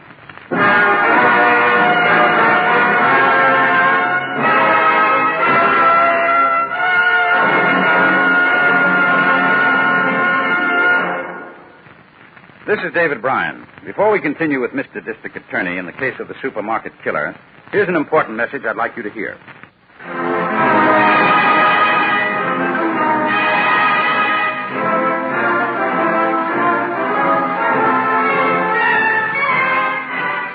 And now back to David Bryan, starring as Paul Garrett, Mr. District Attorney.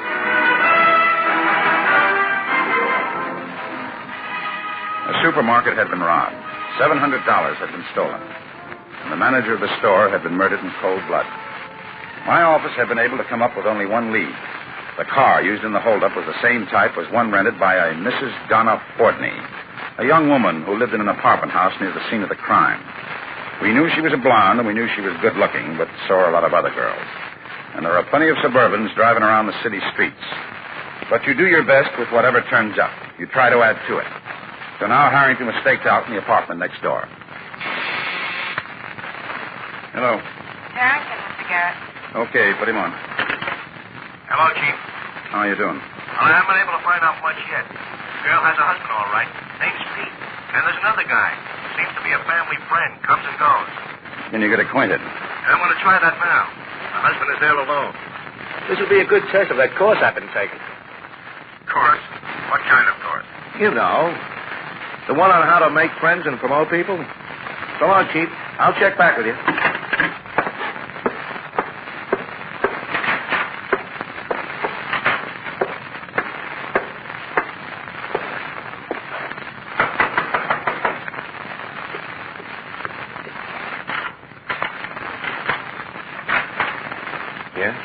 What do you want? Oh, I'm the guy in the next apartment. So what? Oh, I'm going nuts rattling around there alone. Why don't you take a walk? What? I got bum dogs. Look, if you ain't got nothing to do, I thought you might like to, come over and shoot a fat. I'm sorry. I've got to hang around here. We could play some cards.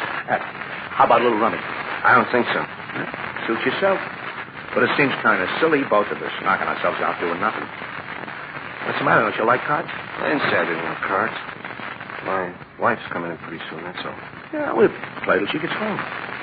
Yeah, I guess so. We better play in here. Then I'll be around when she gets back. That's okay with me. Hey, you got a nicer apartment than I have. Oh, those big windows. It ain't as good as it looks. We get a lot of traffic noise. You want to play for dough? Dough? How much dough? Well, not enough so you get hurt. I'm practically broke. Oh, that's too bad. Well, I got a few things coming up. I'll be all right. Here, shuffle. Hey, yeah. I see your wife going and coming. She's a nice-looking girl. Trouble is she knows it. So there are a lot of guys around here. Yeah, I guess that's a problem. Here, cut up. Keeps a man busy all the time. Well, and who's your friend? Never mind my friend. What about yours? Every time you go out lately, you come back with that guy. Don't get nasty now, Pete. I just met Don on the way in. You just don't pay any attention to warnings, do you, Lugo? What do you want from me? A written invitation? Keep it up, Pete. Keep it up. You're going to give me that dog I once too often. Shut up, both of you. You still haven't told us who your friend is, Pete. He's a guy who lives by himself next door, and if he's smart, he'll keep on living by himself. My, but we're in a bad mood. Well, I'm not feeling so gay myself. And I'm asking your friend to leave. Now, wait a minute, Donna. You heard me. And I guess we know who pays the rent for this place. Yeah, it's all right, Pete. I'll go. I don't want to make no trouble for anybody. Maybe I'll see you tomorrow. You stupid fathead. What's the idea of taking up with a stranger like that? What's wrong with him? He lives right next door to us. Donna's right, Pete. It's dangerous. You keep out of this, Lugo. Why should I keep out of it? Just as much my neck if anything goes wrong. If you want to know something, we aren't waiting around for anything to go wrong. We're cracking that Grand Street market this afternoon. What? And if you're nervous, you don't need to come along. You're chicken out now. Don't expect me to come back to you. Who's going to chicken out? I'm in this just as much as you are. All right, let's go. Go where? We need a car, don't we? I got the car. Same one. It's out back. Come on.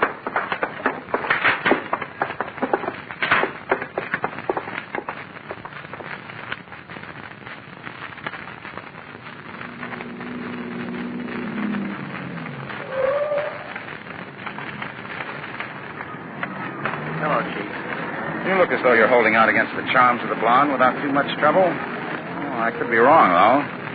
Isn't that a new tie you're wearing? Better watch it, Harrington.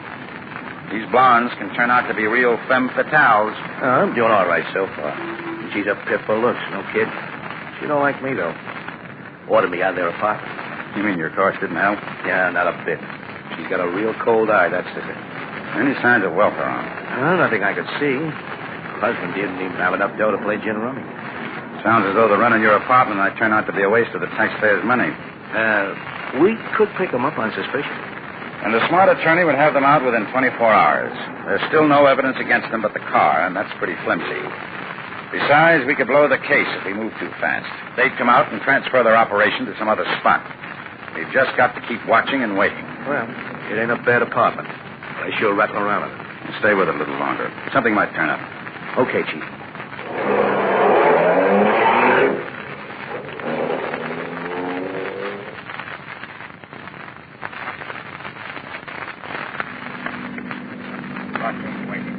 This the street? This is it.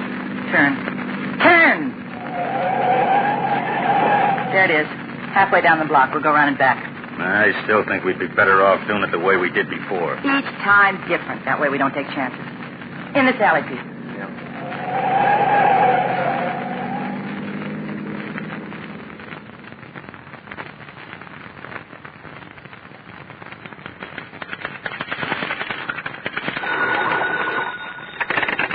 District Attorney's office. Harrington, Miss Miller. Chief there? Not right now, Harrington. Wait a second. He just came in. Hold on. For you, Mr. Garrett, Harrington. I'll take it right here. Hello, Harrington. We got a bad break, Chief. What's that? They blew the coop while I was out front talking to you. Must have gone out the back way. They were all three together. Well, that could mean something, all right. I'll send out an alert. Stay there, Harrington. We'll keep in touch. Miss Miller? Yes, sir? Get me Lieutenant Padre right away. I'll take it to my office. Okay.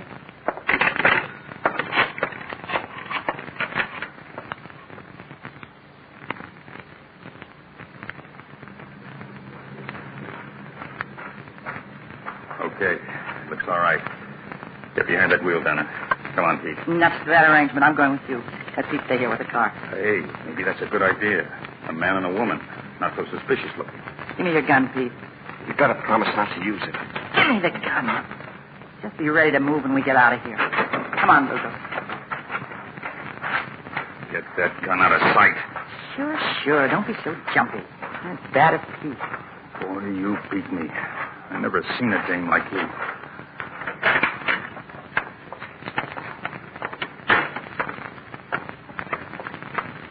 You spot the manager's office? Right where you said. How about the manager? He's in it. Good. Not many people around either. Here we go. Good afternoon. Close the door, Lugo. I do something for you? Yes, you can, mister. You can open that safe and don't try anything funny. Bradley, quick. No, hold on. He's got an intercom. Put that on your intercom. Donna, come on.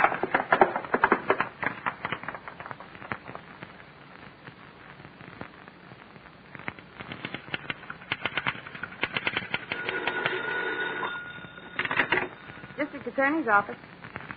Where's that?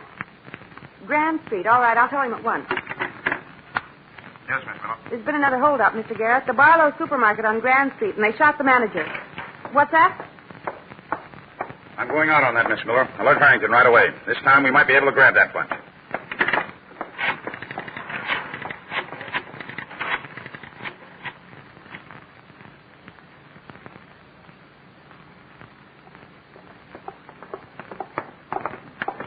You and that gun. Now we're really going to have to get out of here. Shut up and get the door open.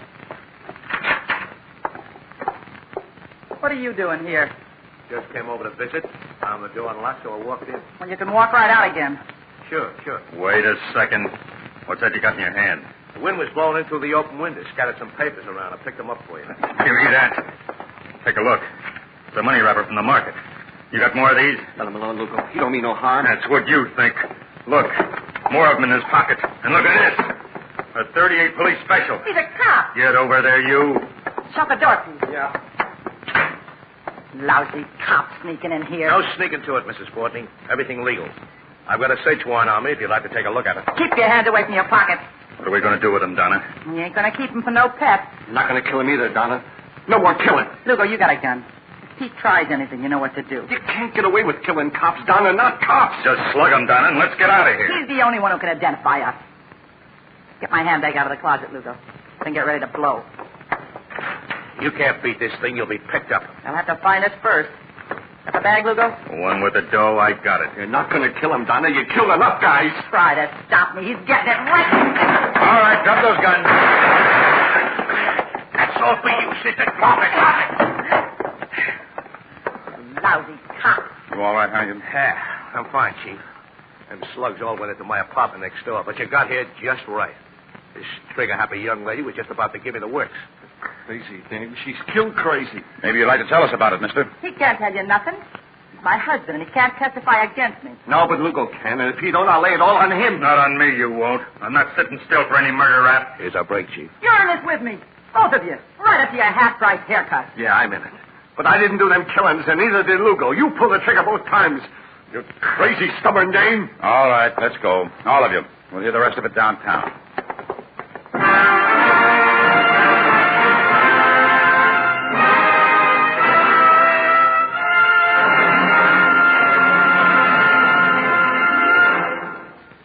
This is David Bryan.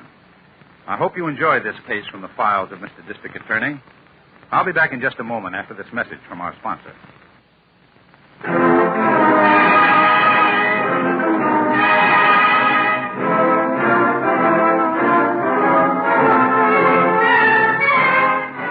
Now, here's the star of Mr. District Attorney, David Bryan, with a word about the program you have just heard.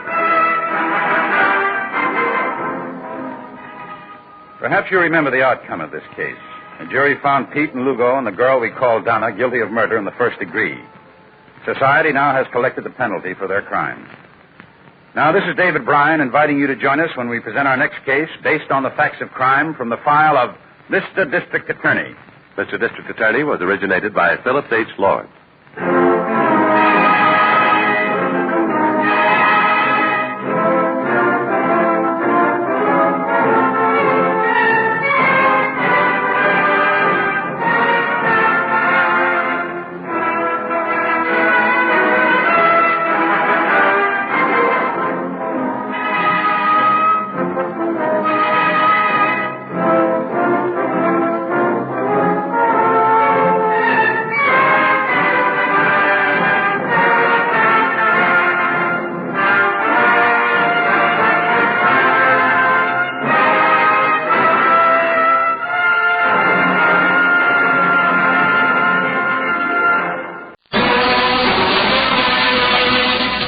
District Attorney, starring David Bryan. Mr. District Attorney, champion of the people, defender of truth, guardian of our fundamental rights to life, liberty, and the pursuit of happiness.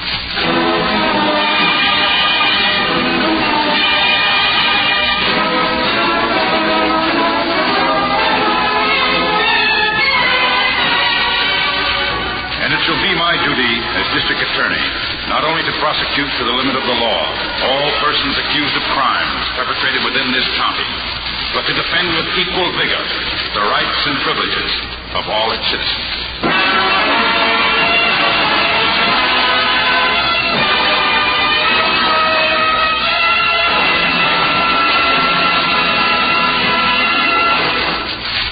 This is David Bryan. In a moment, we'll bring you another case from the files of Mr. District Attorney. But first, a word from our sponsor.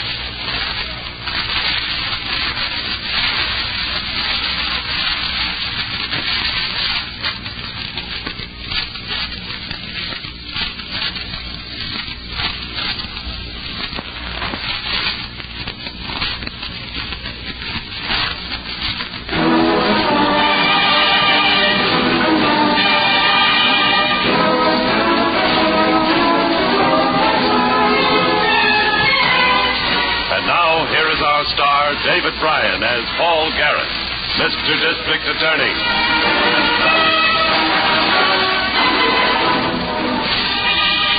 A district attorney never knows what hour of the day or night his phone is going to ring with a crime report. The call in this particular case came at night, about an hour after a boy and girl drove down the main street of a small town on the outskirts of the city. That car still behind us? No, he kept right on the highway. What's he so jumpy about?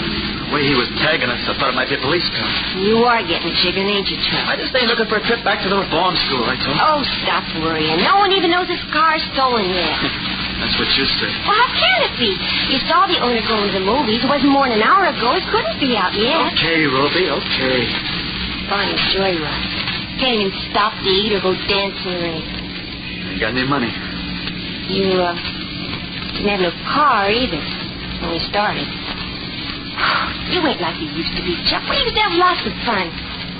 Until you turned chick. Don't you go calling me that. I ain't got a gun, that's all. I got one, Chuck. Right here in my purse. Where'd you get that? Lifted it from my old man. There's a grocery store up ahead. See the sign? I see it. Can't have fun without any money. But it's almost 10 o'clock. The place must be closed. If it was closed, the sign wouldn't be lit. Gonna stop or ain't you? Sure, I'm gonna stop. See? Store keeps us still in there. No customers can see through the window. Counting up money from the cash register. Ought to be a lot of it, Chuck. Saturday night. Stay here. Keep the motor running. Give me the gun. I want to come in with you. You what? Let me come, Chuck. I can handle the gun. You're crazy. Suppose he's got a gun, too. Always an old man. He'd be scared stiff. Chuck, let me. Well, you better not get rattled. Look who's talking. You're coming or ain't you? All right, I'm coming. But be careful. I always wanted to do something like that.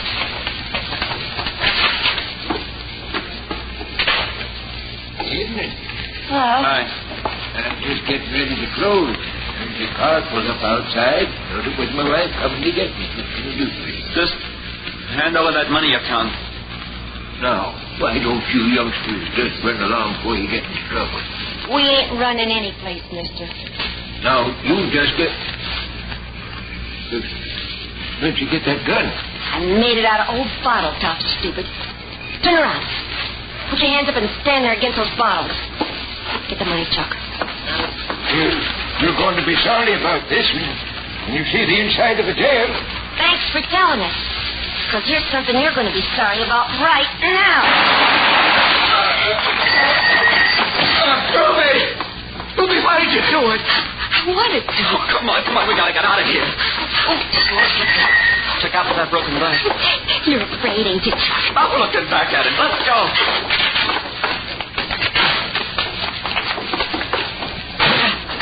I didn't know if I'd have the nerve, but I did. I always wondered what it would be like, Chuck. I always wondered.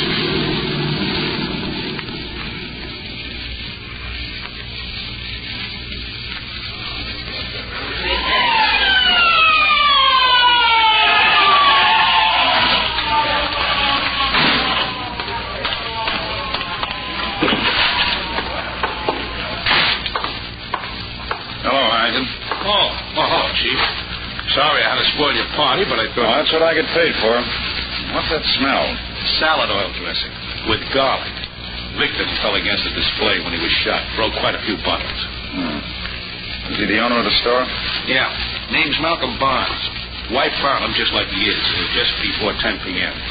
She probably saw the getaway car. Green convertible, pulled away just as she got here. You have everything photographed? Yeah. Lab squad just left. Robbery motive? Looks that way. Cash register was rifled. Oh, watch out for the broken glass, Chief. Floor's a bit slippery. More than the dressing, I guess. Shot through the back 3 times. You or any of the squad walk through this stuff? No, Chief. Why? Stain marks leading toward the door, as though somebody walked through this mess. Oh, I was careful to see that nothing was touched, Chief. You're the first one to be that close to the body. You're certain of that? Well, I was the first one here after his wife called. You got a flashlight? Yeah. Let's have a look outside. The stains lead right to the door, all right. Lucky I told the men to keep the crowd back across the street. Yeah. Well, flash the light down here. Yeah. Yep. Same stains on the sidewalk. Runs right out here to the curb. Whoever killed him had some of that garlic oil on his shoes, all right. I don't suppose the dead man's wife got the license number of that green convertible she saw. No. She didn't know there was any reason for it until she got inside and saw what happened. You want to talk to her? Yes. You sent her home? No, not to her own place. Went with the neighbor.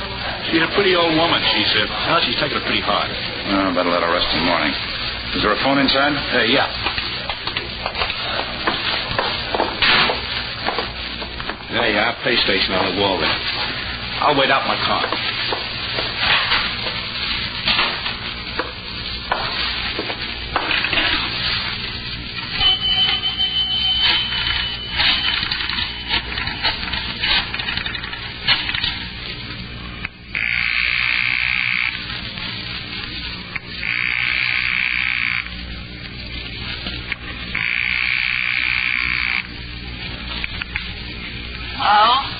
Miss Miller?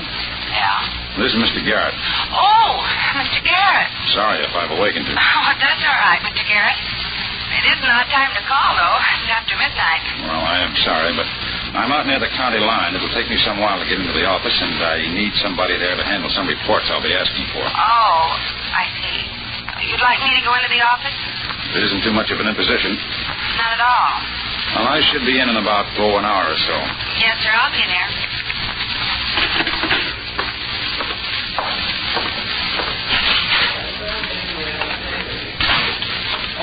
Chief, I was just coming in after you.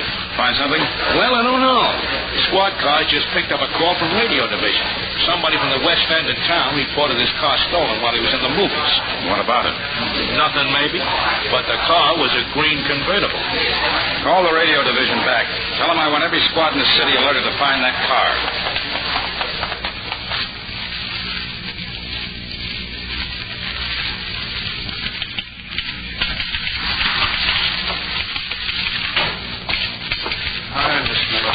No, Mr. Garrett's been waiting for you. And what time? 3:20 a.m. Boy, my dear. Now, that's the life of a DA's assistant for you. We never sleep. On behalf of stenographers, accept my sympathy. Got anything on that car yet? No? Yes, Mr. Garrett? Have you heard from Harrington yet? He just came in. Be right in, Chief. He's hot tonight.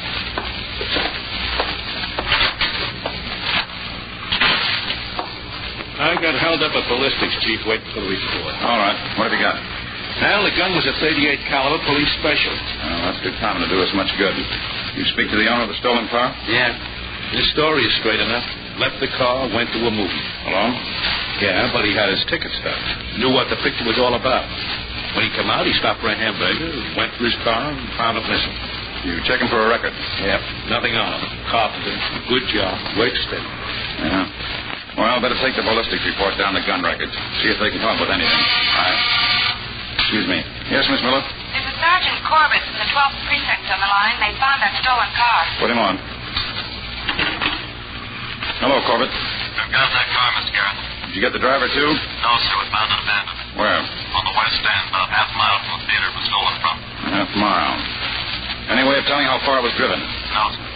Anything to indicate it might have been used for that killing out near the county line? Only what you told us to watch out for, sir. There are a few light oil stains on the floor mat. Not motor oil either. It didn't smell of garlic. That's what I wanted, Corbett. What's your location? 7th Roxbury Terrace. I'll be there in 10 minutes. Sounds good. It is. Come on. You listening? Yes, sir. And you know where I'll be. Use Radio Division for contact. What about this ballistics report? Give it to Miss Miller. Take it down the gun records. See if they have any ideas. Yes, sir. And call the garage for a car. Tell them we're on our way down. Yes, sir.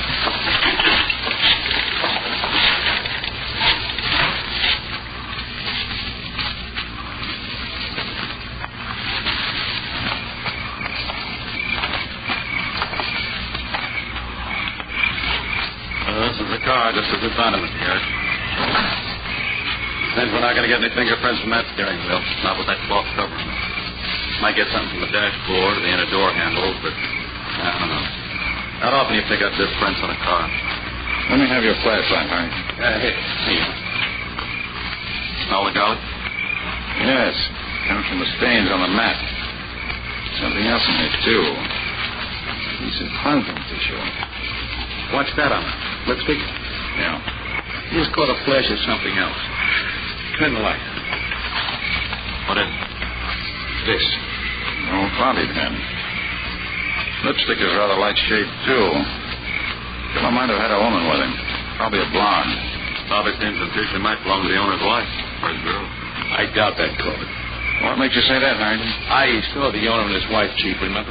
What about it? Woman's a brunette. Got one of those modern short hairdos. Not enough hair left to use a bobby pin. Another kill on that storekeeper may wind up with a short haircut, too. I'll get you, Mr. Garrett. Get out before they go to the chair.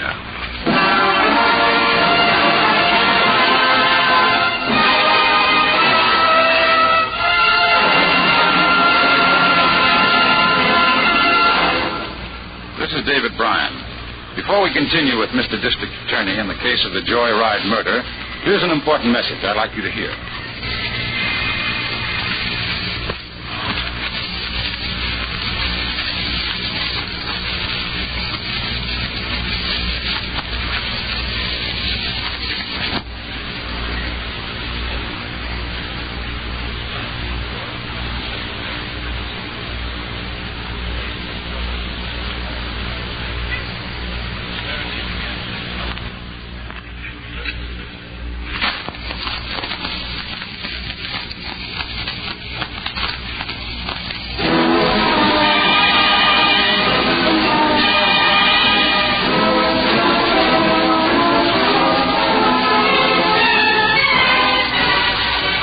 Back to David Bryan, starring as Paul Garrett, Mr. District Attorney.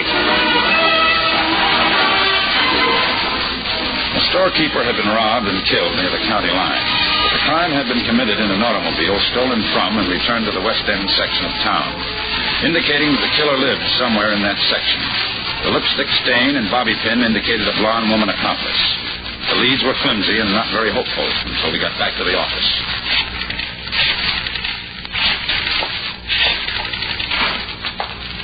Oh, Mr. Garrett, I was just trying to reach you through radio division. Something come up? That ballistics report you told me to take down the gun records? Yes. Well, Tommy Manuel just called from down there. Came across something he thought you might want to look into. What? Well, I've got it written down here. A man named Jim Hammer filed a report with Central Division last night just before midnight. Said a gun had been stolen from his house. What caliber? Same as the murder weapon. 38 Pin Special. That could be something, Chief. Yes, Harvey. Did this Jim Hammer have his gun registered? Yes, here's the serial number and his permit number. Well, where does he live? Over in the West End. That ties in with the stolen car. Yeah, it certainly does. You'd better get downstairs, Harrington. Check this Hammer for a record. Oh, I already did that, Mr. Garrett. Well, good work, Miss Miller. We have nothing on him. Not in the criminal file. But there's something in his special police record. You mean he's a cop? Night watchman at the Penny Aircraft Plant. As a matter of fact, he told Central Division he found the gun missing when he was getting ready to go to work last night. Couldn't find it in the drawer he usually keeps it in. What time is it now? Almost 11 a.m., Chief. Well, Hammer ought to be home from work by now. You get his address? Yes. 214 West Bruce. Good. You can go home now and get some sleep. Well, I'm not tired if you need me. If I do, I'll call you back again. And thank you very much for what you've done. Anytime, Mr. Garrett. Let's get downstairs before they send that car back to the garage, Harrington.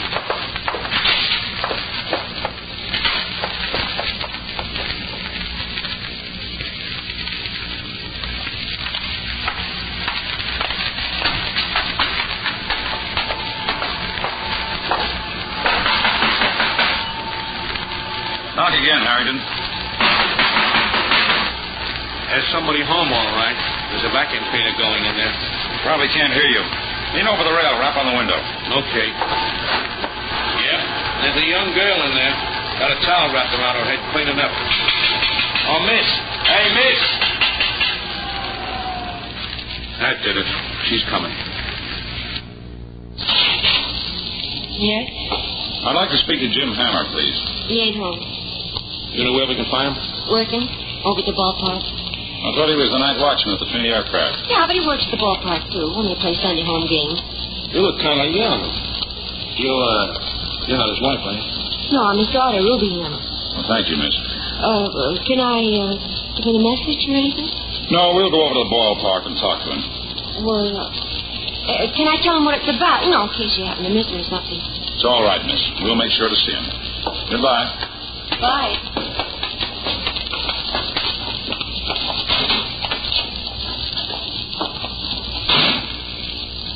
What do you think, Chief?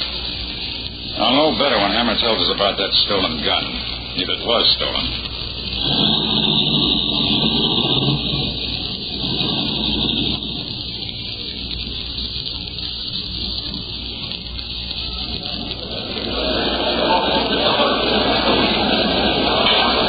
Home team warming up on the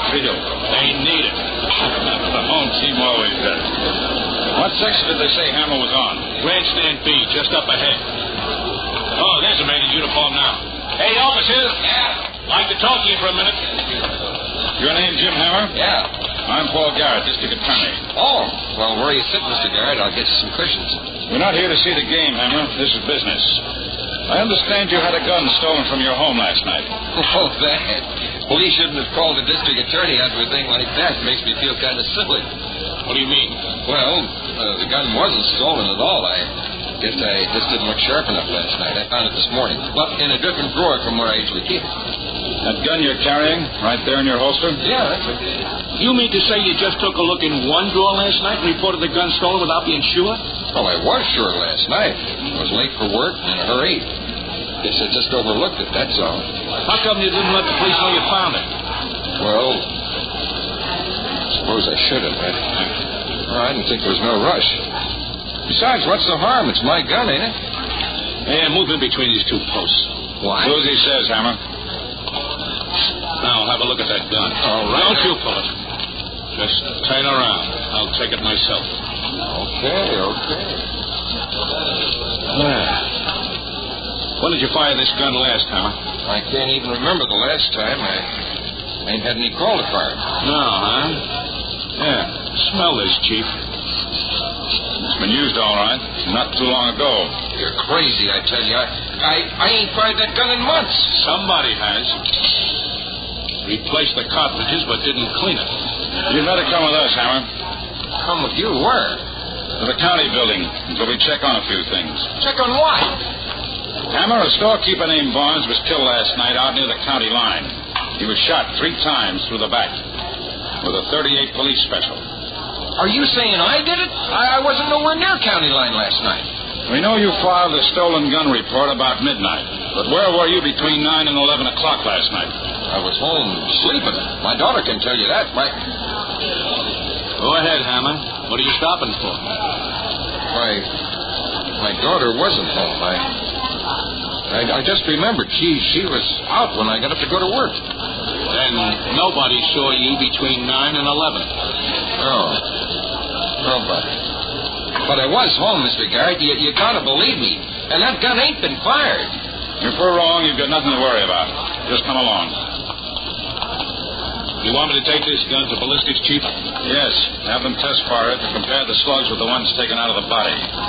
If this is the murder weapon, they'll know it. I tell you, it can't be. The lab doesn't make mistakes, Hammer. As a matter of fact, if you're telling the truth, there's a little test you can volunteer to take. The Fenelon test. Well, what's that? Just a matter of pouring a chemically treated wax on your hand. When they peel it off, it will show traces of nitrate if you fired a gun recently. I haven't, I tell you. I heard you. But I'd like to hear it from a police technician, just to be sure.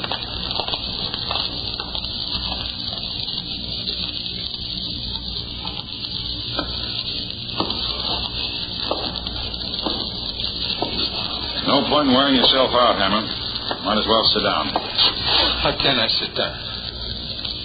What are you keeping me for? You heard what the lab man said. My hands are clean. Wasn't no nitrate on them. If we get a negative report on your gun when Harrington comes in, you can go. Here he is now. All right. Tell him. Tell him so I can get out of here, will you? What I'm going to tell him isn't going to get you out of here, Hammer. They're the comparative photo blows of the slugs, Chief.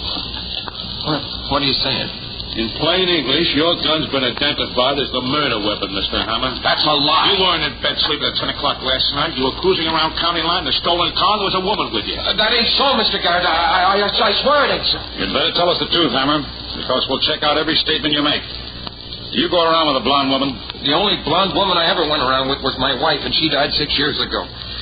That gun was missing from my house last night, then. It must have been. Somebody must have taken it and put it back again. Oh, sure. Come outside a minute, Harrington.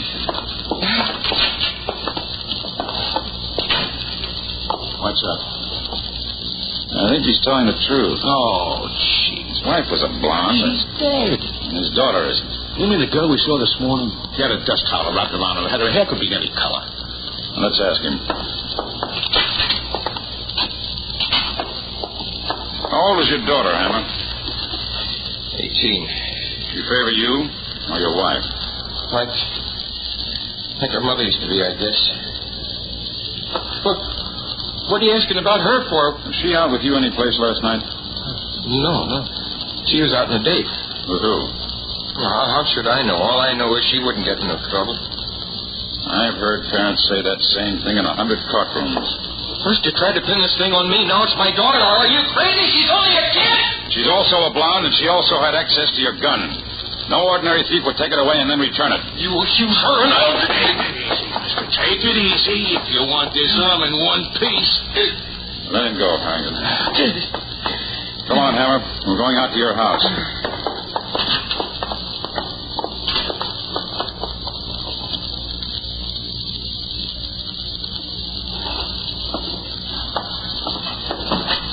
Pete. Come here a minute. What? High heel shoes in the closet here. Oil stain on them. A little of that garlic smell, too. Oh, I found this in the pocket of the girl's coat. Amusement park picture of it with some boy. Let me see that picture. Why, what's the matter? Don't you remember this boy, Harrington? Yeah, sure. We sent him to Reform School 3 years ago. Chuck Allen. Grand Theft Auto. My daughter wouldn't go out with anybody like that. No, of course not, Hammer. She just got a habit of posing for pictures with people she wouldn't go out with. Almost midnight. I ought to be going to the aircraft. Not tonight, Hammer. Put all the lights out, Harrington. We'll wait for Miss Hammer to come home.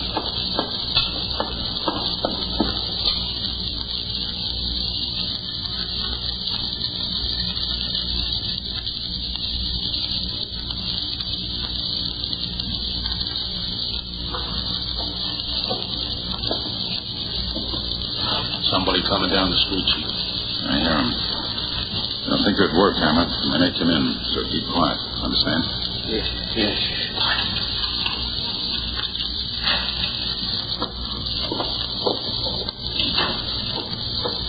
I can't see nothing, Ruby. How about a light? You wait stand long enough to listen. You hear all you left with the girl. Well, what do they do now? What's the good having when he ain't gonna spend it? Well, can't you wait a while? I ain't even got a job. I start spending money, people are gonna wonder where I got it. All right, but I ain't waiting. You go out with somebody else. Somebody's got a car every night. And where you say they kept one? Ruby, shut up. Who's that? Let go of that door, Chuck. Nobody listen. Hey, who are these guys? What are you home for? They're after him. The thief. Quiet, Hammer. I didn't do nothing. Let me go. Hold still. Yeah. Quite a roll of bills for a boy who isn't working. I found it. Where, Chuck? In a cash register out near the county line after you killed the storekeeper? So that's why you wanted my father's gun. What? Tell him, Ruby. If he had my gun, tell him. Last night. He wanted to borrow it. Just for fun, he said.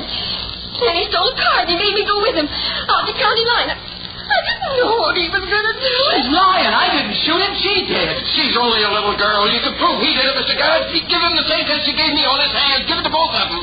What kind of test? They pour wax on your hands, honey. It can tell if you fired a gun. Ruby! Come into her father's bedroom. Bring it in, Harrington. I can't find it. If you're looking for your father's gun, you'll see it later, Ruby. Down at police headquarters. I didn't mean that. I didn't want to hurt anybody. I got scared when he came at me.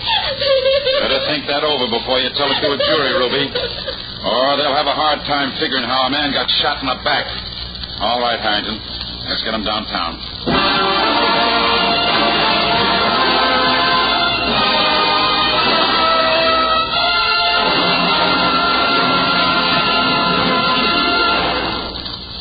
This is David Bryan. I hope you enjoyed this case from the files of Mr. District Attorney. I'll be back in just a moment after this message from our sponsor.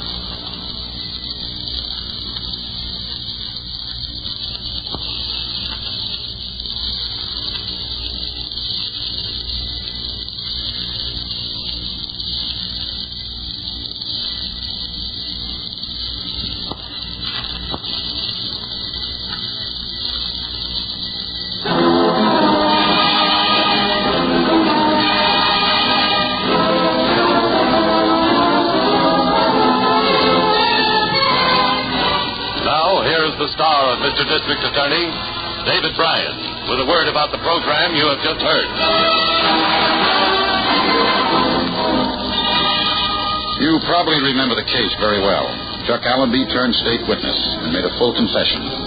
He is now serving a life term. Ruby Hammer was convicted of murder in the first degree and is serving a life sentence. Now, this is David Bryan inviting you to join us when we present our next case based on the facts of crime from the file of Mr. District Attorney. Mr. District Attorney was originated by Phillips H. Lloyd.